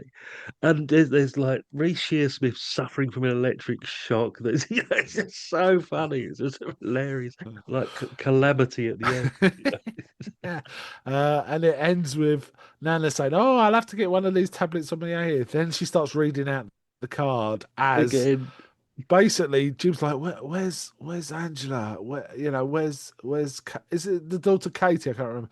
Where are they? Turns out they're it's upstairs. quite important because at the end of this, like she is the only one that doesn't know the truth. She's Yeah, blissfully unaware she's of the blissfully whole unaware. thing, while the family's falling apart. She's She's happy. oblivious to what's actually gone on in the last half an hour. Yeah. And she's going, "Oh, I'm going to keep this spider. It's my lucky spider, the one she nearly choked." And then at one point, Jim's standing there wondering, he knows something's being discussed upstairs, he doesn't know. But then Andrew and his daughter come down with, do they having cases? They're leaving him. Yeah. the Basically. backpacks. Yeah, Yeah. They're leaving him. But as he's standing in front of him, looking at them at the front door, about to leave, Nana's reading out her card again, and she finishes with, "Oh, and don't worry about the present because you haven't got one." Yeah. Boom. All right. Yeah. Yeah, really went together well. This for me. I enjoyed this one quite a lot. That was, had its sad bits. It was Yeah. it was proper. It was territory we all know. from British TV, isn't it? In various It forms, is. It's as I say. sitcom It's the and sitcoms all there. There's one devastating line in this where Pat turns around and says, "I know, Jim. I've always known." And that's when you realise he's using the comedy to mask the fact that he knows that his wife has had an affair with his brother-in-law. He actually, yeah. and you think, oh my God, so that all pieces together why Reece Shearsmith is this funster, basically, just masking the fact that he knows his wife has been unfaithful with And how another much she family hates member. him, And she actually yeah, calls him a worthless little twerp or yeah, something really horrible to say to your husband. Basically, yeah, I hate you. Is basically yeah. yeah. We've all been there, right? Mm. So yeah, yeah. Um, I enjoyed this one a lot. Yeah, It's a fun episode, this one, despite all yeah. the tragic stuff that's going on. It's one of the more fun ones out of this series. Yeah. Right. Let's talk about the sixth and final episode of this series, Seance Time. Mhm. Right. Well, firstly, got to mention that Alison Steadman's in this one. Brilliant, So superb in this. awesome Yeah. in this, and I didn't recognise her. I recognised the voice, but didn't recognise her. I thought that.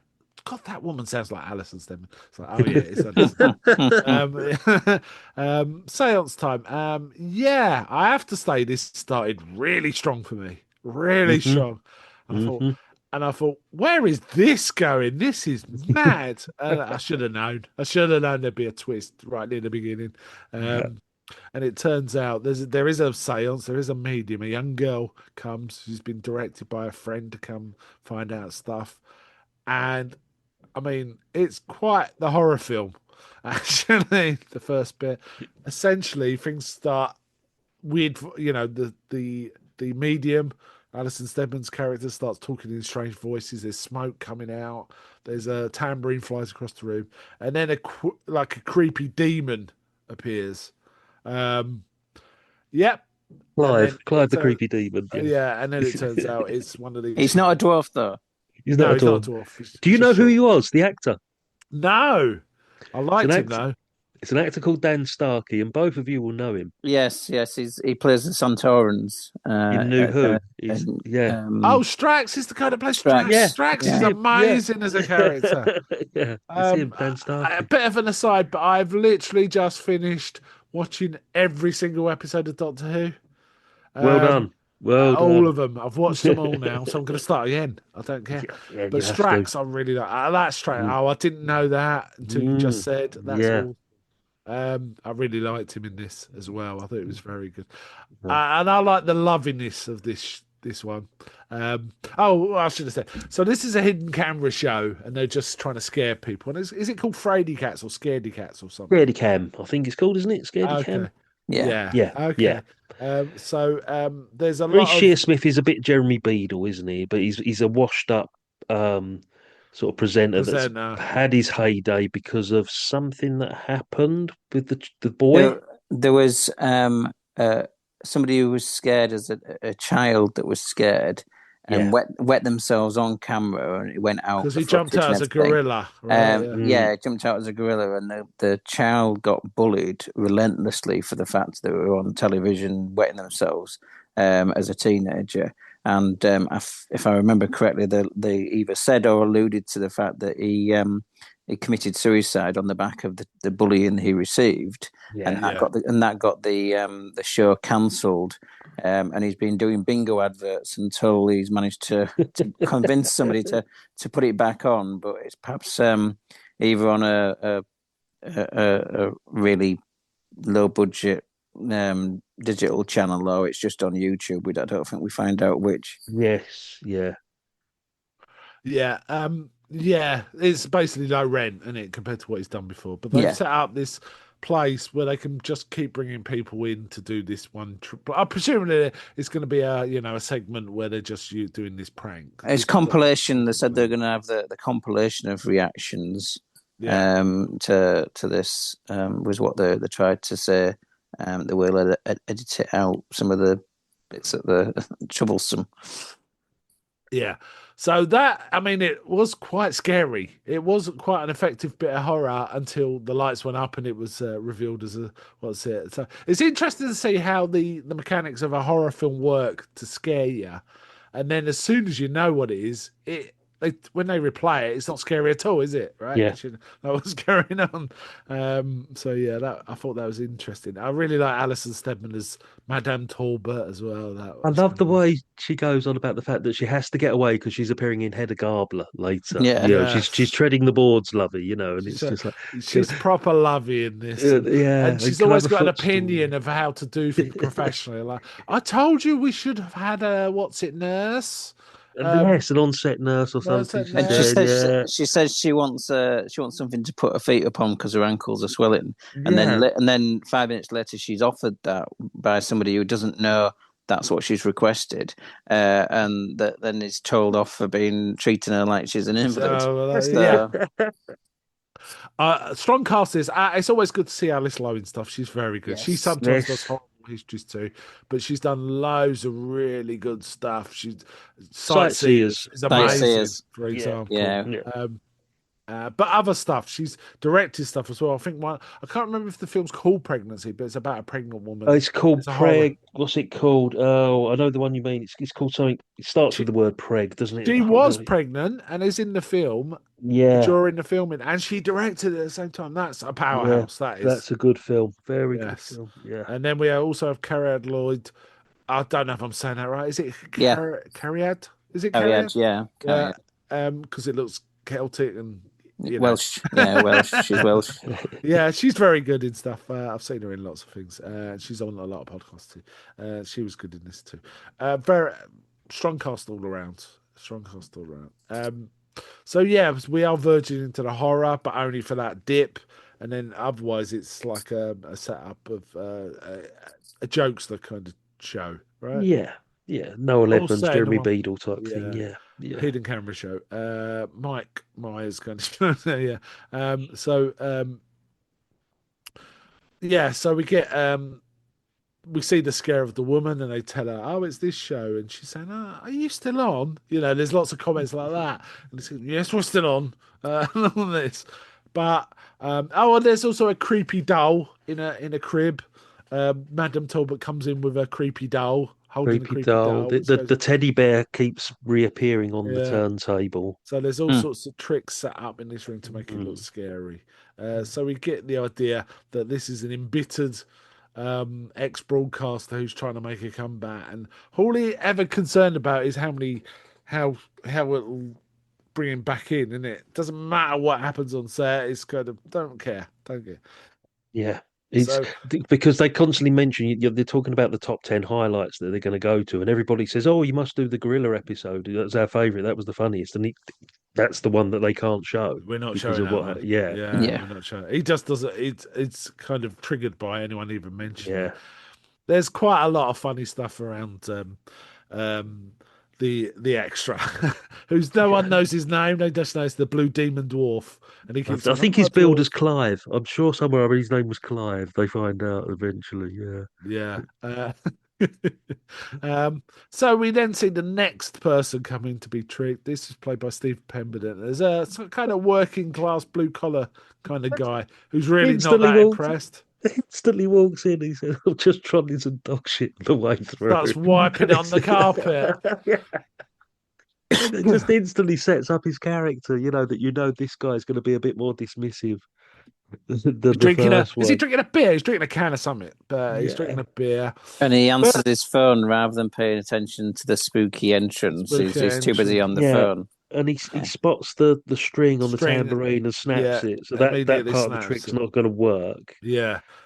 And isn't there a bit where Madame Talbot actually repeats her lines like she's fluffed? I can't remember now. Yes. Yeah. They're And doing that sort of thing. she's lost the cataract as well. So Oh she's yeah, she only goes, got the one eye. "Oh, I see, I knew it. We could only afford to do one." It was all that kind of stuff. But when the old blue demon dwarf, which I say is super effective in the first run of this, it just looks a bit ridiculous and they do film it slightly differently to make it Yeah. look series, Yeah. right? They don't film in the same way. So it's not just the case of because we know we're in it isn't scary anymore. They do film it slightly differently. But as soon as he comes, he grabs Pete's arm. Pete punches him in the face. And he's like, I'm sorry, I didn't know. And they say, oh, it's a trick show. They have to explain to him because, Pete's decked, Clive is decked out, isn't he? And Yeah. Alice Lowe's character starts phoning the ambulance and we've got a small person here. And no, he's not a child. He's Is he blue? She said, well, he's at the moment. well, he isn't. And they give him mouth to mouth at one point and it come back with a blue face or Blue something. face, yeah, yeah. But whereas all of this, he's been injured and it's quite bad. It's quite a bad injury. Yeah. Um, um, all Reece Shearsmith's characters are going, oh, this is But it. in the background, the props guys that are dressed in the black, moving the dolls and things like, are still moving all the props. Actually, so you can. And they say you can stop that now.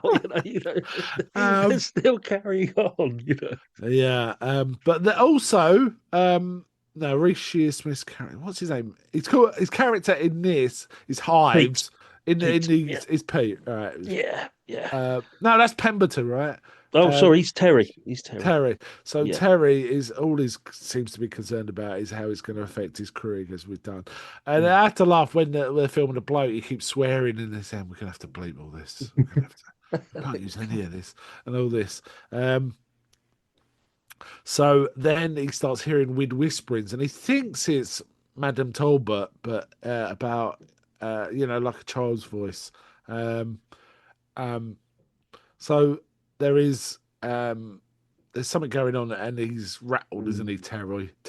And it's what he sees on the monitor, isn't it? At a certain point, from the other room, Yeah, and what the where the camera is coming through the two-way mirror.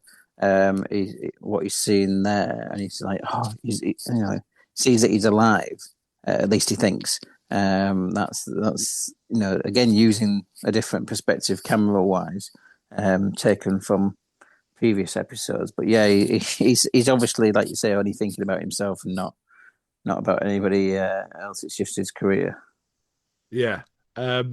So there's some funny sort of backstory about this episode too, but let's get to the end. And so essentially, it's about the ghost of this little boy, isn't it? And we see him kind of. Doesn't he get? We see his face right at the end, don't we? He's In in the the camera. cot. He starts He's in the rising up from the car. That's cot. creepy as hell. Mm. And I couldn't work out. It says here on Wikipedia, Terry thought he was being pranked himself, but I didn't read that at all in Oh, he this. does. He does. No, he does. He does. He turns around and he goes, "Oh, Okay. yeah, you Well done, almost had guys. me for a moment, yeah, and all this kind of stuff." Yeah, Mm. Okay, I misread that totally. Yeah. I thought he'd He gone looks mad. into the I mirror. thought He he'd gone looks into insane the. at that point. My No. mistake. He Okay. looks at the camera in the mirror and says, "Well done, guys. You nearly got me there." Um, and then when it all actually reveals itself to be true, he then wets himself yes. Right, at the I end. think I need to watch this again because I Mm. totally misread that and probably it ruined the twist for me. Well, Oh, the right. second twist. The second twist. Let's put it that way because I just Yeah. thought he'd gone insane. Actually. Yeah. Yeah. Okay. Clive. We assume he's dead on the floor at this point. Yeah. The real ghost, which is this rotting sort of corpse-like child thing, is rising up from the cot, and then Terry then realizes that it is the child that he was mocking years ago. He then wets himself, which mirrors the trauma that he inflicted on the boy years ago. Yeah. And And it's then on the film. episode ends with that child's face just screaming into the camera. Yes. Yeah. Yeah, no, I would. It was okay. The ending wasn't entirely satisfying because it was a bit too on the nose. Yeah. I think it could have cut with him just looking at the camera and wetting himself, and possibly a hint the boy was around. A sort of flitting Just image. something, a Yeah, movement or yeah. something. And Yeah, it does rather say than. here that they considered like various endings before they settled on this one. So I'm sure what I just suggested was possibly one of the things they were considering. Yeah. Yeah. So they were inspired quite a lot by or certainly the word seance time was taken from a segment with David Warner, funny enough, who was the Oh, magistrate in okay. the early episode, from an Amicus From Beyond the Grave movie. Ah, One of right. their portmanteau movies. So apparently there was a time when Shearsmith took part in a séance with the the League of Gentlemen all went along to this haunted house, and he saw movement on a Ouija board, and it really thought there was something supernatural. But apparently, Mark Gatiss then confessed later, "No, that was me. I was moving it." Mm, So that's mm. kind of funny.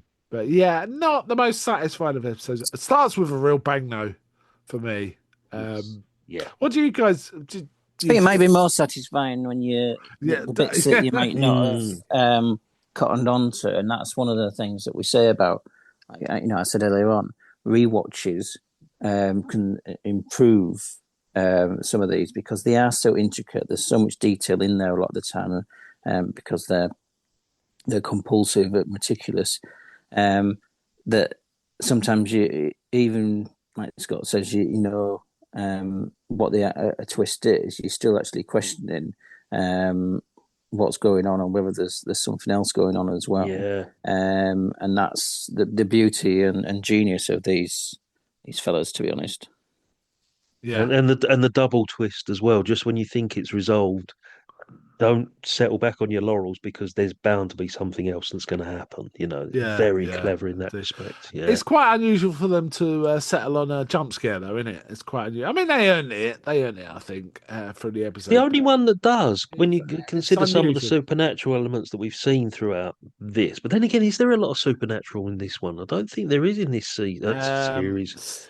Yeah, the only Seance supernatural one time is the 12 Days of Christine, I suppose, because and seance time. Yeah. and so yeah, because the others are Oh well, try the witch. Yeah, the witch one too. Right, yeah, right there. yeah.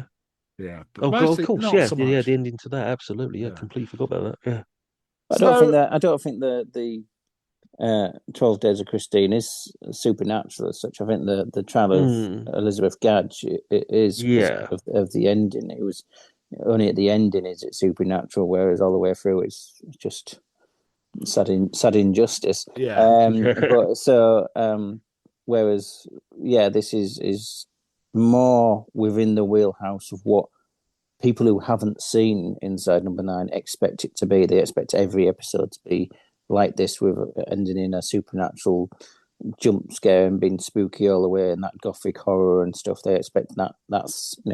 Whereas, as we said with the first series, there's one that really fits into that category, and perhaps one and a half with this one, this series. But it's not their wheelhouse. It is the everyday mundane being turned into um, spooky and twisted. That is where they rest more than the hammer horror, spooky, etc. yeah, yeah. They're not afraid to use it a bit, are they? But No, I mean it's within their influences and their like us, they spent many sort of midnight hour watching a repeat of some Hammer or Amicus or something on a BBC Two, you know, um, after being in the pub. But it's not where their singular influence is. They draw from so many different areas. It shouldn't be mistaken that that's all they're about. yeah.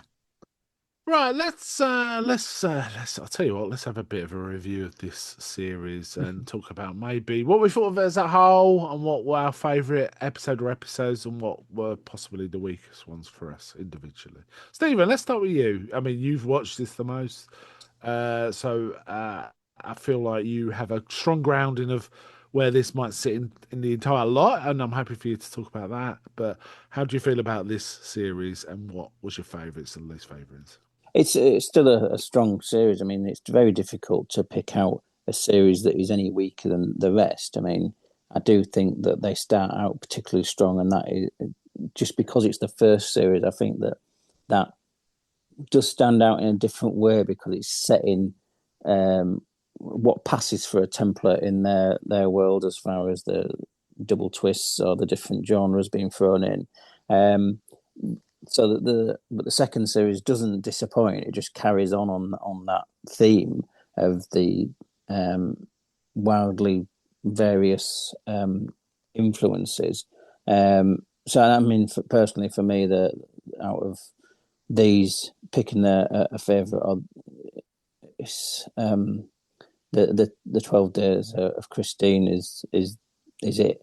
Um, and the others are, I can speak well about all of the others, so it's very difficult for me to try and pick one that isn't,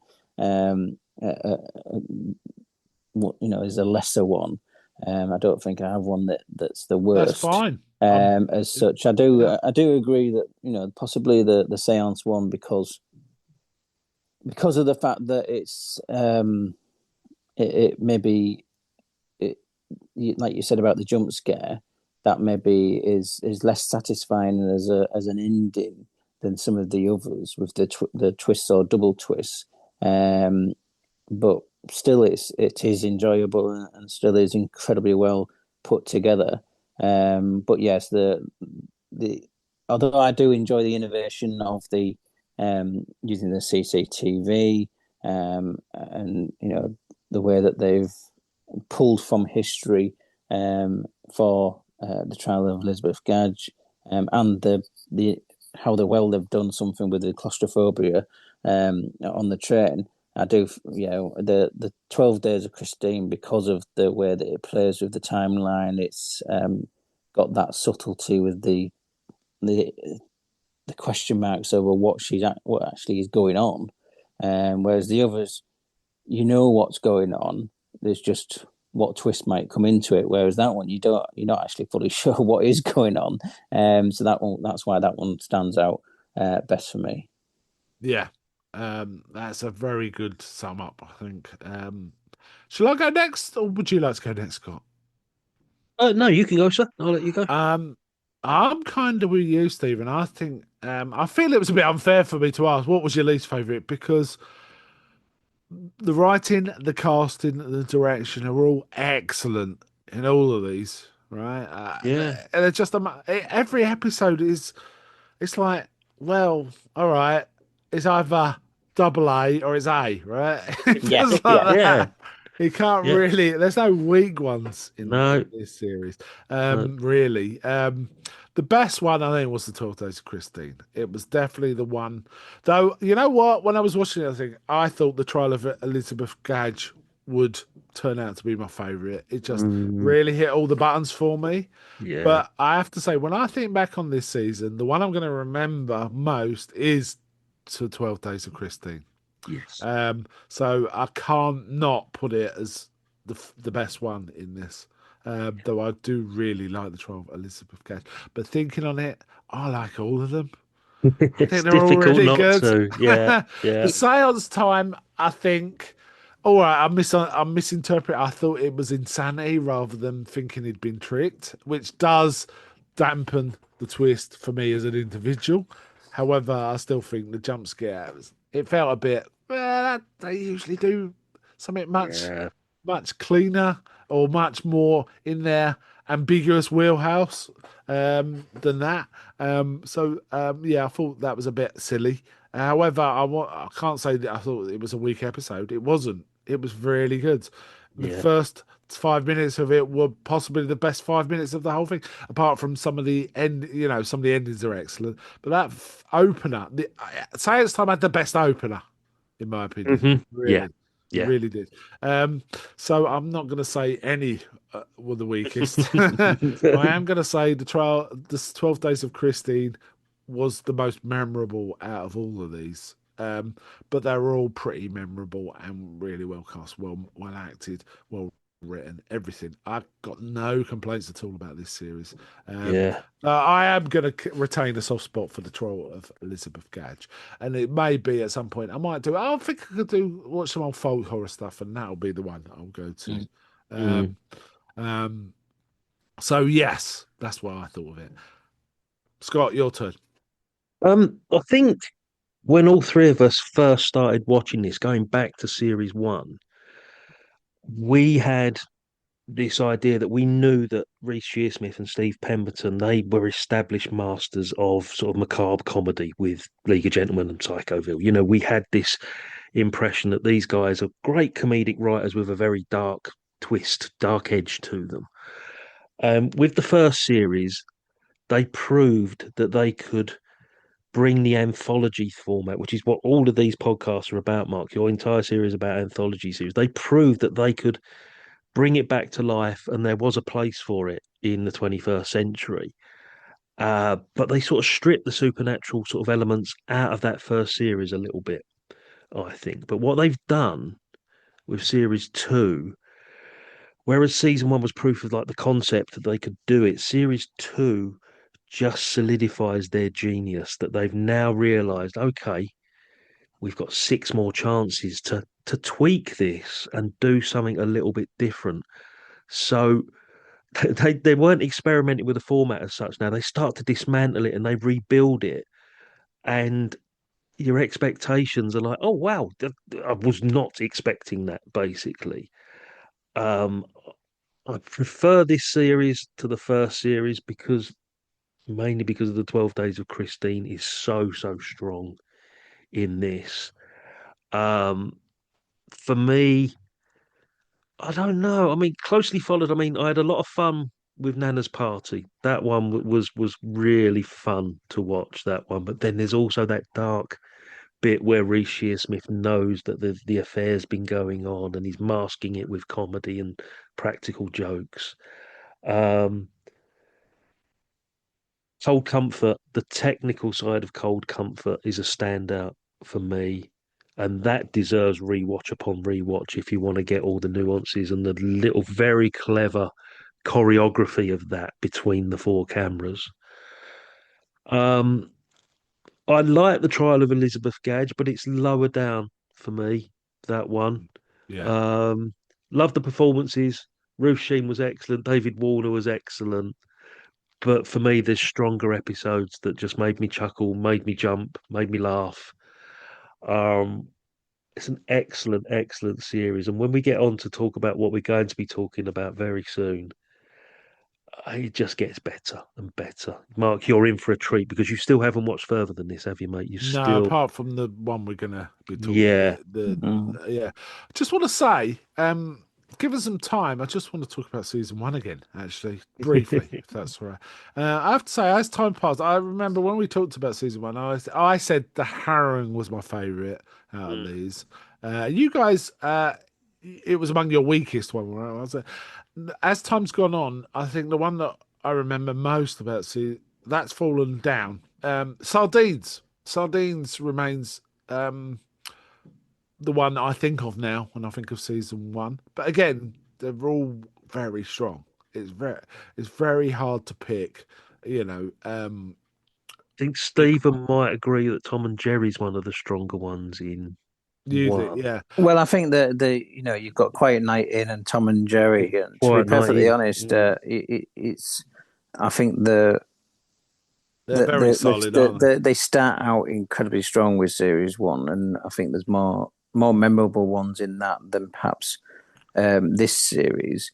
But but they? I think, I think it is an impact of being that that was when they were beginning it all, and therefore I probably watched those more because they've been out longer. And now when I Yeah. rewatch, I start from the beginning, like you have with Who Mm. and things. So I've watched the earlier series more than the more recent ones more times just because of that complete rewatch. So, but that's not to denigrate anything in series two, as I say, because you said, Mark, about you any talk of weaker episodes in the A or double A categorization. This is the point that a weak episode of Inside Number Nine is still, an force, absolute yeah, best. It's better than the absolute best of some other series, yeah, even their weaker ones. So, and sometimes it's about your mood or your own personal taste, rather than it being that it's necessarily less well written or less well performed. And to be perfectly honest, it's difficult to actually remember that there's any bad performances in the entire run of the series, apart from where, and this might be when we're talking about the next bit on the podcast, but where there's people deliberately bad acting. Yes, Yeah, yes, there is some of that. excellent. Yeah. I also think, for me, this is a very personal thing. I also think how much you like an episode or not is somewhat influenced by what that episode reminds you of. Yes. Yeah, There's a absolutely. lot Yeah, of that. Now, I yeah. think 12 Days of Christine possibly transcends that. It's so good, it doesn't really matter if you had no influence at all. You still see the quality. Though it does remind me of things I like. I quite like the written Pet Cemetery, for example. I like the film too, but Mm. Yeah. Whereas, that's a whereas, cheesy one. whereas if Um, you work for a charity and you're used to abusing the people who need to use that charity, that might be yeah, I'm more not key to used to you. that. Whereas it, you, Mark, with your previous history of going out hunting witches, obviously there's a tie in there. I mean, I know that's what you're You going to do when are you're retired. listen, man. I've probably got more relations than, Yeah. which is than the other way. I've got to be honest. My family tree has some suggestions of that actually. But yeah, no, Sardines, for example, reminds me of a film I really like. That's quite a dark film called Festen. I think it's a Danish film about a family get together. It's very dark, and Sardines really reminded me of that. So that might be why I think of Sardines. What I really meant by that when I was saying Sardines is what. Oh, I think of Sardines when I think of season one. That's the one I go to because it Yeah. just sticks in my mind way more than the others. Even though I like the heroine a lot, I remember it being more like a sort of Adam's Family pastiche, somewhat, and things like that. Really well done, but Yeah. it doesn't stick there the way that Sardines does. But I think the 12 Days of Christine will be the one that sticks most in my mind when I think of But season. I think you'll find 12 Days of Christine will stick in your mind throughout the run, to be honest. You will keep coming back to that. I Yeah. really do. I can't emphasize how great that 30 minutes is. It really deserves rewatch upon rewatch because there's so much in it. It's weird how much of this show is my wheelhouse. Mm, That's really what it all boils down to. yeah, we It's like knew the this when perfect distillation of everything. yeah. We knew If when you they suggested it, we thought, why haven't we done this before, Mark? Because this has got every single element of what you like in it. And it's weird because there's other shows that kind of would be my wheelhouse, but they're just not as funny or as well done, right? Yeah. There's that one Steve Coogan did, Doctor Terror, Yeah. and there's Garth Marenghi's that place. They kind of should be my warehouse, but they're nowhere near as they don't get to me the way this show does, right? Brilliant. That's good. Um, but yes, yeah. So very pleased we're taking it, but I don't want us to rush through it. I want to savor all of this, and I'll be really sad when we get to the last season of covering this. Like Oh, what? we'll start again. We'll Yeah, just review that. it Yeah, again. We'll yeah, revisit. something like that. Um, okay, that's cool. Right, let's take a little break, and we're going to do something a bit special here that isn't part of series two. So we'll just take a little break and get into that.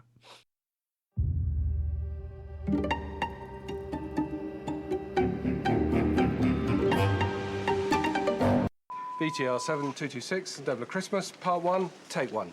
In 5, 4, 3. Welcome back. So we got a little treat here. We're moving on to the next episode in series three. This was, I think, both of you suggested this. I can't remember if it was one of Hmm. you or both of you Yeah. suggested we really should try and cover this one, considering we are recording this just before Christmas, because it's got a very Christmas element to it. In a few ways, right? Yeah, And what we're Scott sort of pointed out that was the first, to me, pointed out it was the first episode of the next series. And that's when I knew exactly where he was going on it to then say. And before I managed to say it, we should say about doing that on this record, especially with Christmas being the release time of this episode. Yeah. He said it and I was thinking it, and so absolutely. Perfect, But wasn't it? Scott was the one that spotted it before I Yeah, did. so thank you, So Scott. well done, Thank you. Scott. No, Yeah. you're welcome. You're welcome. Yeah, Because it so would have like, seemed weird talking about this in sort of June next year or yeah, something. yeah. So yeah. We are going to talk about it again when we get back to series three. However, yeah, this was as you said, broadcast around Christmas, 27th December 2016. So Christmas time, and its elements are very strongly tied to a BBC Christmas stuff. So in the anthology sphere, so perfect to also discuss as an extra to this recording, right? And we are covering The Devil of Christmas, which was Series 3, Episode 1, as I said, 27th December. And it was also broadcast early compared to the rest of the season, right? So the second episode wasn't broadcast until the 21st of February, and then Yeah. it went on weekly. So it Yeah. was broadcast distinctly from the rest of the series. So we got reasons to this, other than just wanting to do it anyway, right? Mm, yeah. So this is The Devil of Christmas. Now, you guys know a lot more about the background of this. Please tell us about it. I couldn't serve that information up at all. Please tell us what you know about the background of this episode. Um, if the 12 Days of Christine is my favourite episode, this is pretty much with it. The reason for that is the production and the attention to detail of the making of this rather than the story. For a start, the director is Graham Harper, who was the only director to direct Classic Who and New Who. He done a lot of the Ood episodes in the new Doctor Who, and he did Caves of Androzani, amongst others, in the original classic series. They brought him specifically on board because this episode was filmed with the original BBC TV cameras that they used in the studios at TV Centre or whatever back in the day.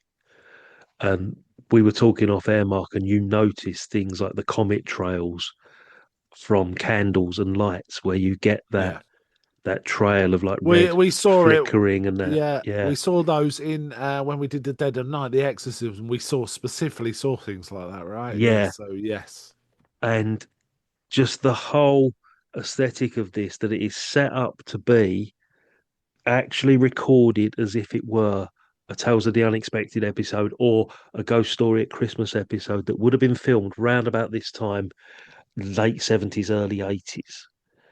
It's just the attention to detail before you even get to the plot, which itself is fantastic.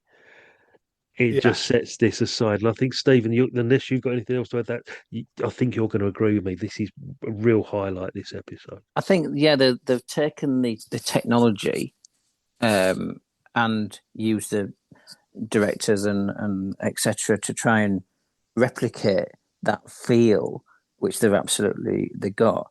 But they've also within it they've used elements like, having to move bits of the scenery with the picture being in the wrong place and then fixing it as they went, because unless somebody, I think there's commentary is, unless somebody falls over, you just keep on going, and Yeah, people missing their mark, the other actors just working around it rather than starting again. And there's a bit where the Rululenska character stomps away from an argument to go upstairs, but runs out of stairs.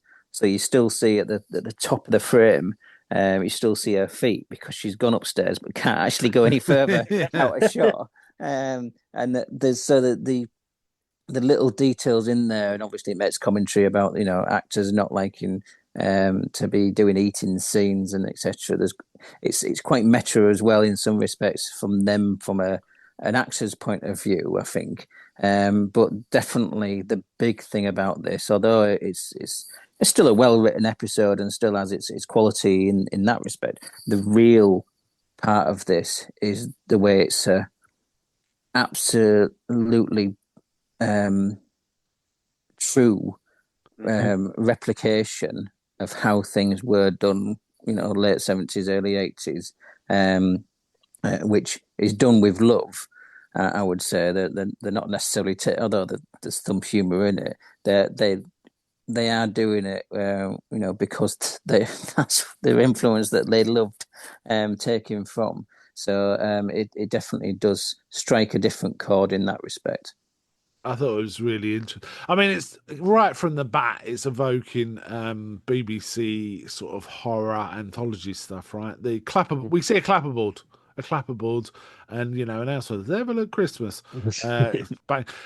I mean, when we did Beasts, the beginning of each of those episodes that were available, they showed the yeah, VT starts. yeah. I think even Dead at Night did it, right? Well, they showed the This is big so much kickstart. like Dead of Night. This one is Yes, it's so much so like much like episode. Dead of Yeah, Night. Yeah.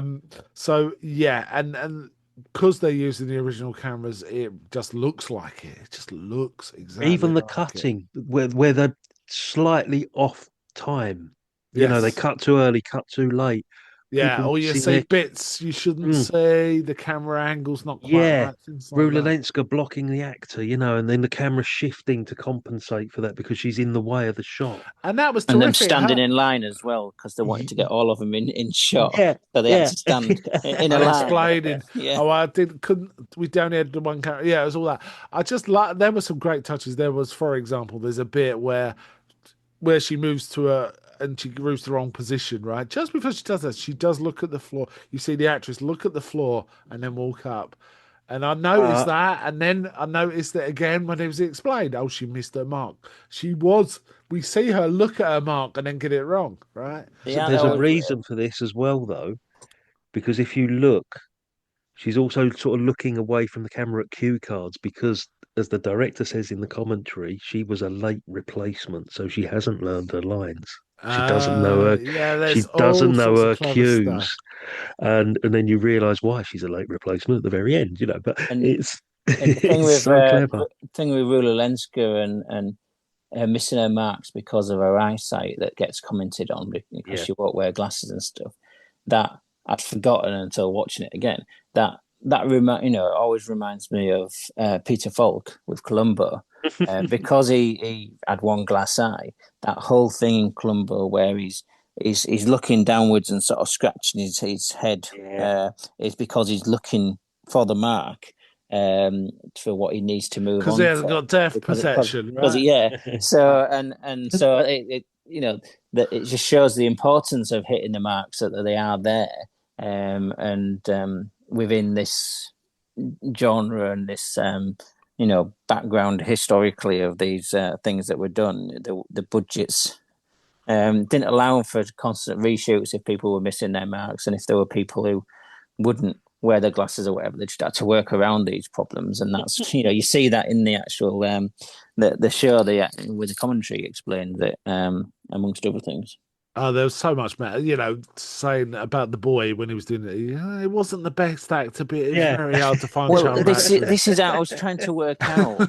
I was genuinely trying to work out that is he not a very good actor, or is he Or is he an incredibly good actor at that age playing a that he bad can actually actor. play a bad I actor? call that the Benny from Crossroads Yeah, conundrum. Yes. and I think that I think it's the latter because I think it is hard to act badly a lot of the time, and so It's like I prefer to believe he was an incredibly talented child actor who just managed to do bad acting.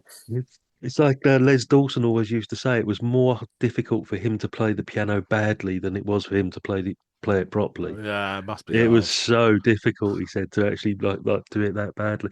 It's little things like that, and as I say, the plot to this is secondary to the technical side of it for me. Even though the plot to this is one of the darkest ones out of any of them. No, at first also I have to say when it started, we saw the VT clapper and I like that, and then I saw, oh, this looks I was thinking, are they just intentionally recreating that? Is that going to be how this plays out? And Yeah. it was only when we first get the commentary and stuff going over it that it made sense. And I did also notice the Krampus picture was there and then wasn't there. I Yeah, Yeah, did because it notice moved. yeah, that. Oh, right. yeah. Okay. So I did. at that point, I was thinking, is this deliberately meant to be like a? Is this almost going like Garth Marenghi kind of thing? I Yeah. couldn't quite work it out, and they were clearly acting a little more stiltedly than these actors would have. Um, Sort of, or not quite close to a pastiche of the 70s approach, because I think the 70s approach, the actors were better than they were suggested in from this. Do you know But what I mean? but there's other bits in it as well that lend to that perception of it of what it was like back then. With the, I mean, I think it's near the end when his wife's screaming and he's in the shower and he rushes out of the shower, and Yeah. when he comes in with his in the dressing gown into the bedroom, his hair is completely dry. Try, yeah.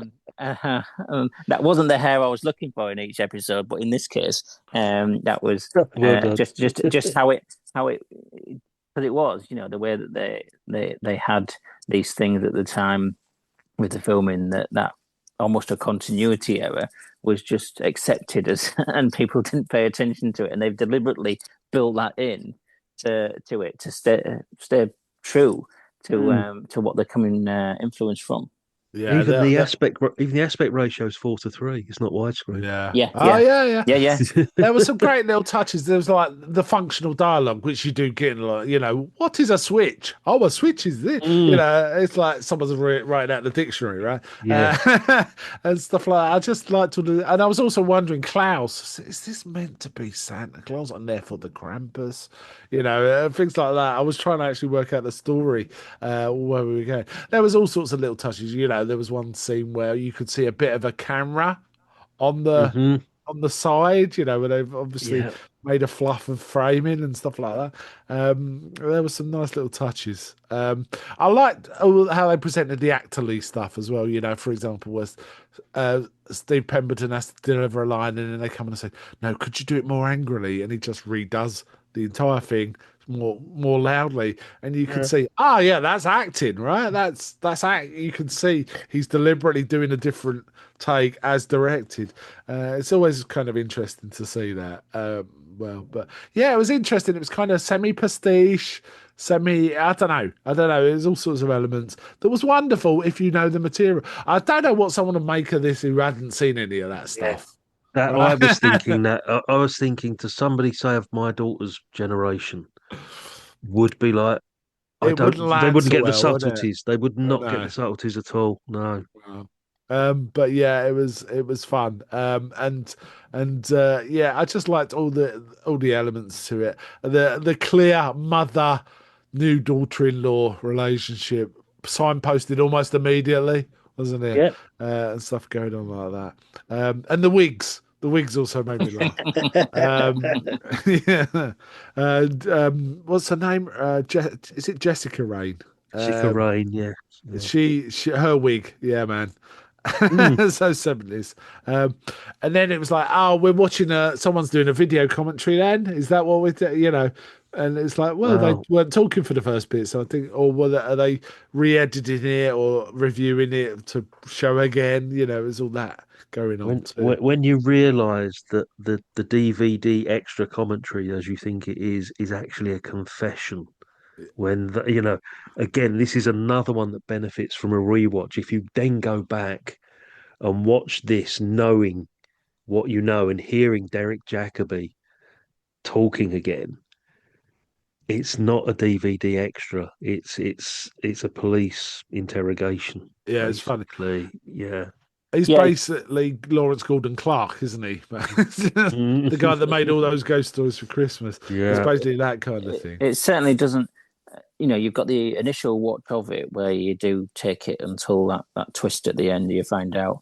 And obviously, once you've already seen it, that twist is taken away. But instead, what it's replaced with is you going through and actually picking up on all the hints that there are to it. Yeah. In what he's saying, you're going, oh, right, well, yeah, I get it now. So it still works, and this is with the whole thing with all of Inside Number Nine. The twists, knowing the twist doesn't spoil it for you. It's nice to discover it, for the first time on your own. But rewatching it and knowing the twist doesn't mean you're going, oh, well, there's no point in watching this because I know what it is. You're actually enjoying the build up to it and picking up the clues that you might not have done so, and able to congratulate yourself when you do then spot them. Yeah, yeah. I did not see the twist coming. I didn't quite understand how this was going to end. Well done for that. It was pretty dark. It has to It's be very said. dark. It's very dark, Yeah, this one. yeah, but I thoroughly enjoyed this. It's a great one. I think I might watch this every Christmas. I've got to be honest. Yeah. There's just something about Yeah. it. Can I ask a question, guys? Just with regard to the characters that Steve Pemberton and Rula Lenska play, do you think they're aware of what's gone on at the No, end? No, because they left. I don't think Exactly, anyone's because they aware. But that always, having said that, there's a bit of a hole there in there because it's like, well, if they were actors in this and it never got broadcast, and the actress they were with has never been seen again, wouldn't that raise questions? I think that the thing is though, Mm, there's a lot of if you I think people at a certain level with acting, those that aren't the top flight, who things sometimes will get broadcast just because of the fact that they've paid out money for some top flight talent in it, or their name enough will make sure it at least gets shown for the first series. Um, Whereas there is a lot more a lower level where there's just pilots made of things that never mm, get made, and even some of I would assume that there's some episodes of the anthology series where there was ones that didn't cut the mustard and didn't end up getting Ed, I yeah, don't know because occasionally things do get pulled for because of some controversy, or it didn't get shown because there was some news um, flash that came up and something happened, a missile crisis or death of a royal or something other. And because the schedules in those days were put out the way they were, if it didn't have its one slot, it wouldn't yeah. ever get seen again. So I don't think it would have been a trigger for those to go, oh, whatever happened to that, because it would have But just then, fit with what happens with them.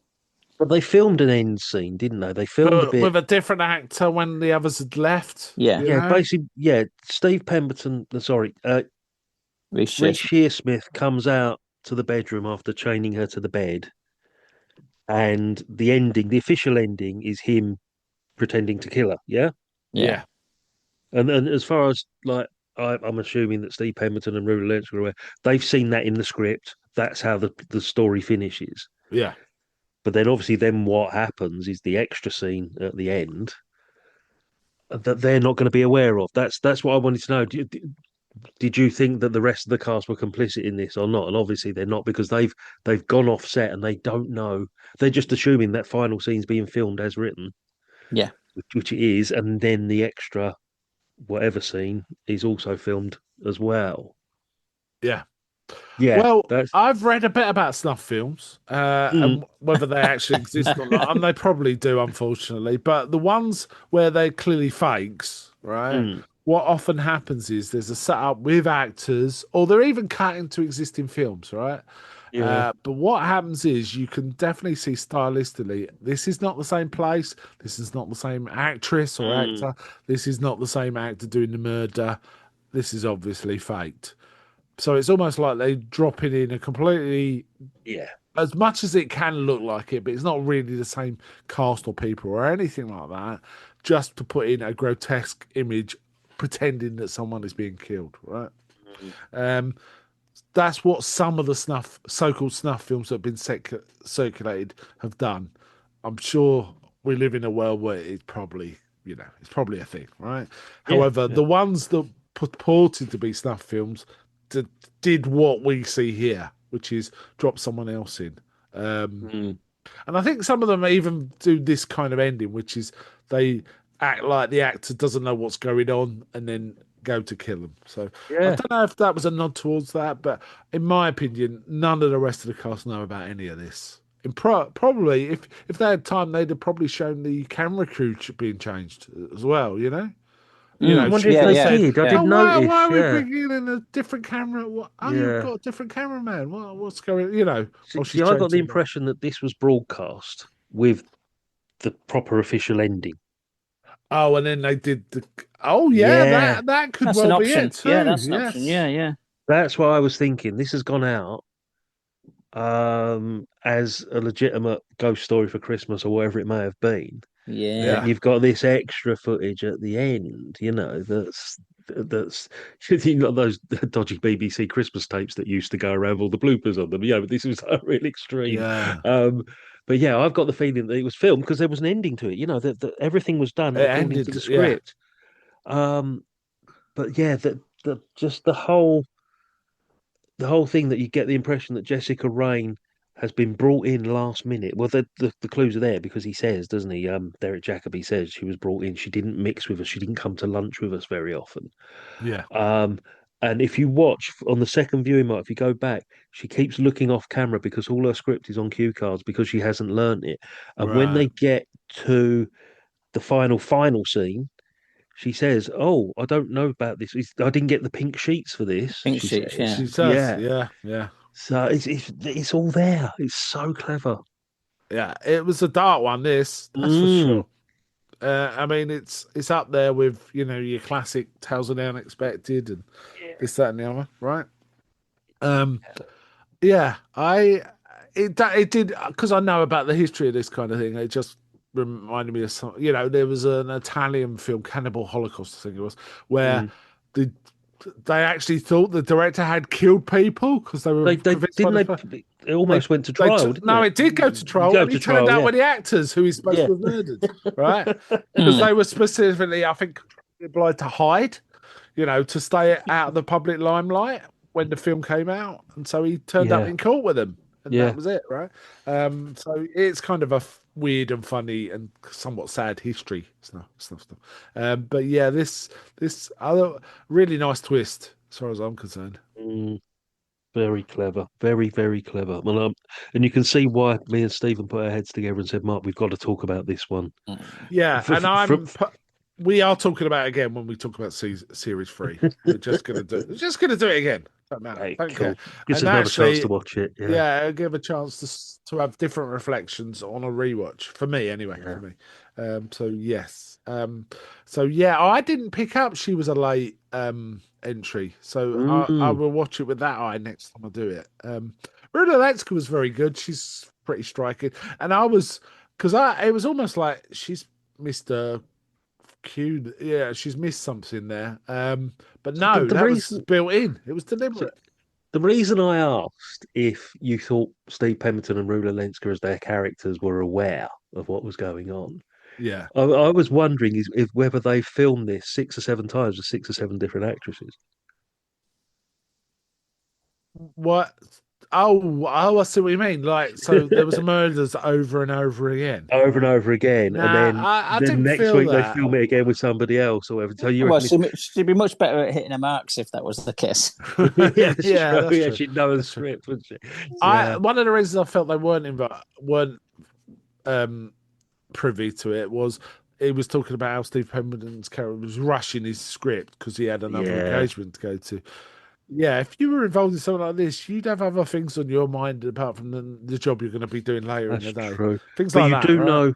you do know that this isn't Derek Jacobi's first one because his very final line is, "Yes, that was one of the better ones." Better ones. Oh, that's grim, isn't it? It's so grim. Um, yeah. So doing it over and over, some rich cabal to watch snuff films. I Yeah, guess, or, or or something. does each subsequent ghost story for Christmas with a different plot end up with some sort of snuff scene, Is basically? this Yeah, going to spoil yeah. ghost stories for Christmas for you? Yeah, can you imagine if you go back and watch, we said I'll come to you Change. and just wonder what happened at the action. Yeah, poor old Michael Horden, right? Yeah. But yeah, very. I'm glad you suggested this. This was fun, and something a bit of a treat for the listeners coming to Christmas. If you want to treat yourself, go. Even though we spoiled the hell out of it, go watch series 3, episode 1 as your little Christmas treat of Inside Number 9. Yeah. Right. Any final thoughts on what we've covered today, chaps? I think Um, that just to cover over what we the talent that we've seen throughout this yeah, is useful. I mean, I mean, it's well written and well made, but the sheer acting talent these guys have got involved in these first 2 series and this particular episode, absolutely amazing. Um, and we're seeing people that were probably famous at the time. We're seeing a few which become more famous as time goes on, it's and it's good. quite funny. You know, Stephen does the Hall of Fame on our show, Mark, with Yeah, the Real Britannia, and we sort of highlight anybody that's appeared in Night to Remember or has been in a Bond movie, a carry-on film, or whatever together. Yeah. As we go through this, we've already picked up on the Mike Lee element in this series. Yeah. But then you're going to start getting these little subgroups of all the Downton Abbey actors, all the Death in Paradise Call the actors, midwife and all the actors. Call the Midwife actors. That's going to be what we're going to have to be Bridgerton, looking out you know, for. things Yeah, like that. because Yeah. they're all cropping up already, and we're only into series 2. I just feel like, and I don't want to be too sort of nationalistic necessarily. The acting talent in Britain is really high, so these guys are getting to pick some great actors and actresses. And like I say, some of them were not as for example, Jessica Gunning, not as well known when she made this, but No, has become a thing, become a presence in the yeah. zeitgeist much more. I Um, mentioned to you guys in the break that they were actually queuing up at this point, certain actors and actresses, because there was no commitment to film a 6-part series. It was just a few days filming for one episode. And this is why you're getting people like Derek Jacobi, and you're going to see some more famous faces, Mark, as this goes on. Um, and the really lovely thing is when you get to the very final episode, the final episode features about 50 of the people that have appeared over the oh 9 wow, episodes. Yeah. wow, And and my mostly those that didn't appear in that 50th was just because they just couldn't be available because of other Yeah, they commitment. wanted to be there. But Yeah. there was people. I mean, said about Sheridan Smith was actually a fan of their work, and was made up getting asked to do it when she received the scripts and things, and they'd had her in mind when they were writing it, so it all worked out there. But certainly, there's quite a few people, like Scott says, that were actively wanting to be in it. Yes, because it was just a one episode thing, but also because they knew the quality of what they were going to be Yeah. dealing with, and it was, I suspect it's been almost like a thing of, I've been in an inside number 9. That's a feather in my cap, and Yeah.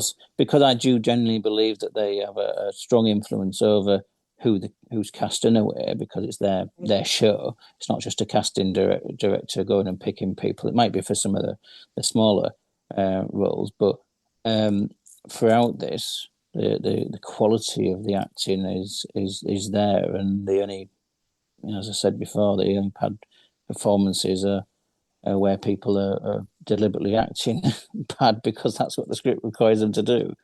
So it's a wonderful thing to see, and I do agree with you, Mark, that I think it shows that proportionally the talent that we have in the British Isles it is immense, and these guys recognise that and are really making the most of that, and showcasing people before they sometimes are getting bigger, like Scott said.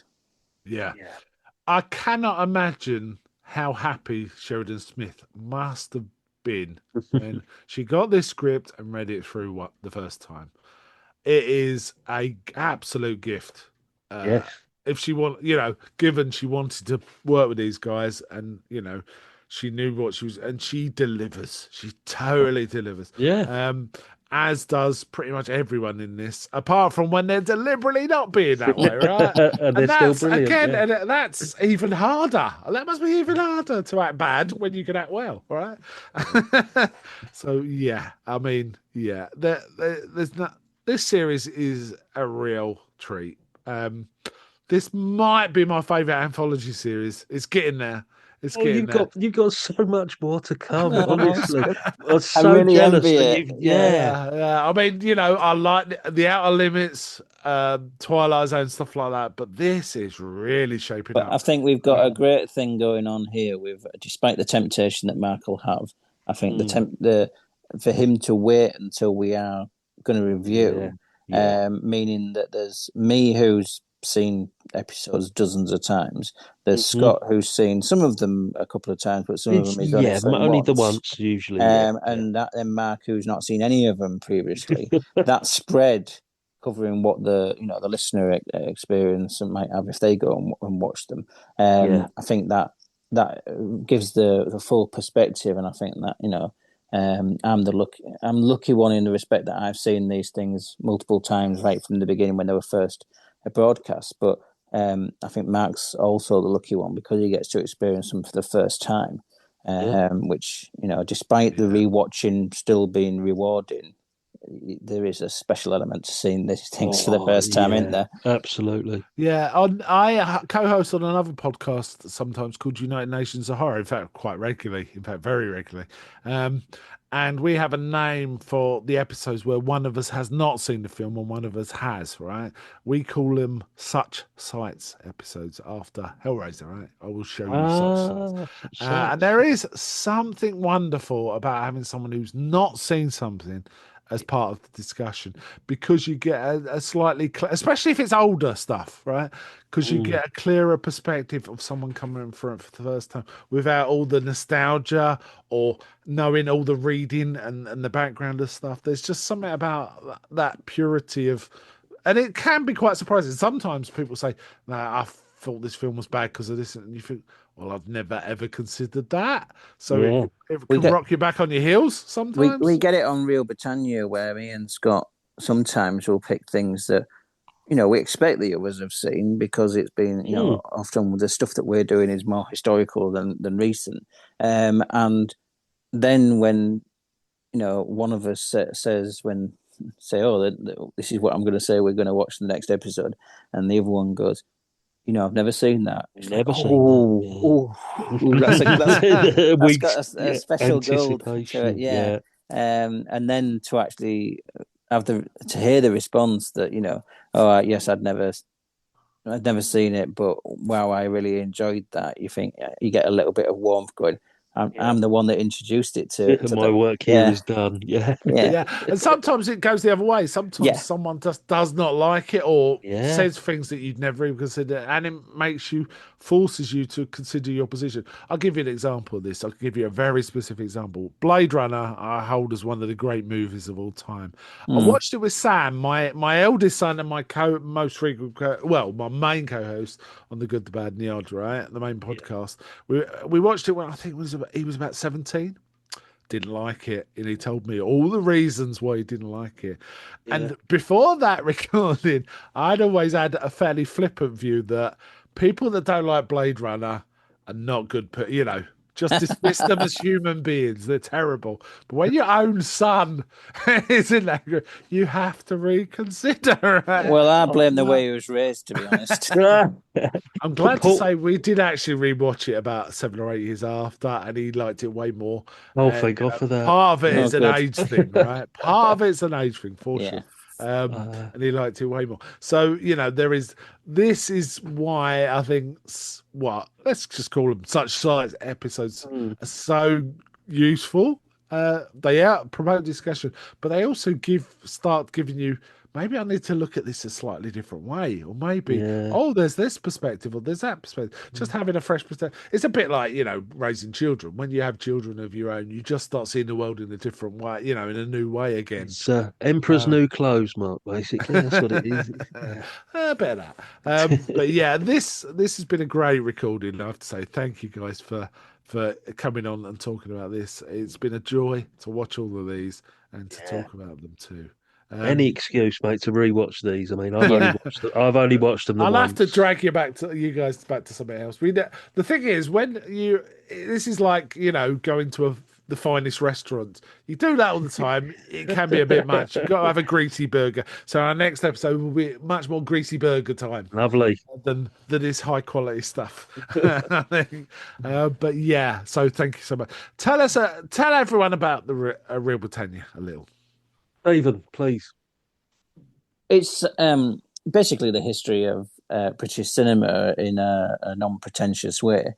We cover right from stuff that was pre-war up to more, stuff within the last 5 years.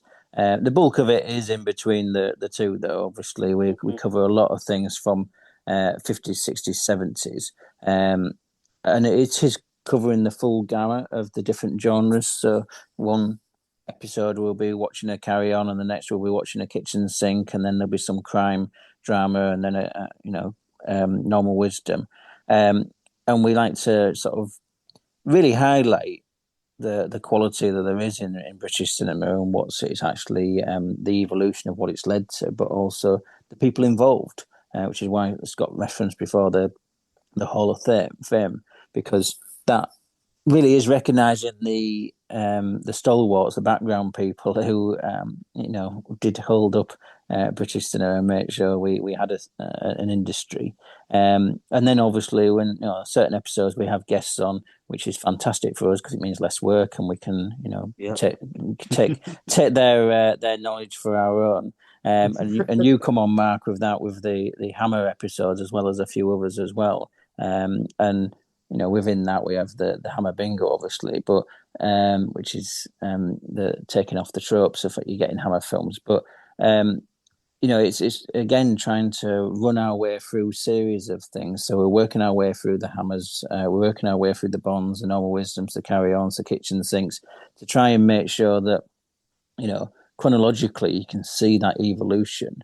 But it's not done in a format that you might get in some other places that it's a bit more stodgy, talking in depth about influences. We're talking about it from a joy point of view, with regards to the what the audience will see the development being.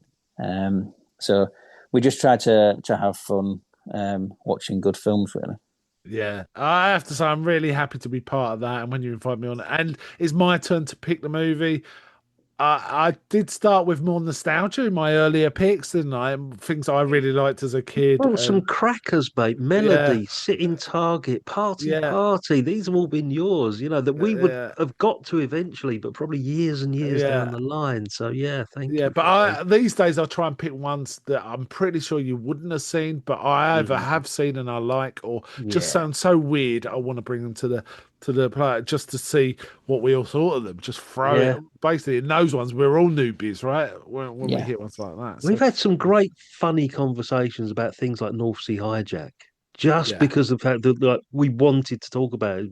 Mark's decision was, lads, just have a chat about this because you're going to love it, and we did. And that's the attitude or that we we love. didn't, right? That's part of the fun. Yeah. That's the part of the fun. That's part of the fun. But yeah, it's a cracking podcast. Really, really enjoyed being part of that, both the Hammer bits and the non-Hammer bits. So yeah.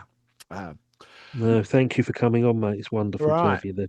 Okay, I think we'll wind up there. We have way more than I was expecting to get on this, but I think we haven't dragged our feet at all. We've just had a lot to talk about with Yeah. these episodes, so that's been very cool. So thanks for us coming on. So Merry Christmas to all our listeners. Happy holidays to all our listeners, and thank you so much for coming on, guys.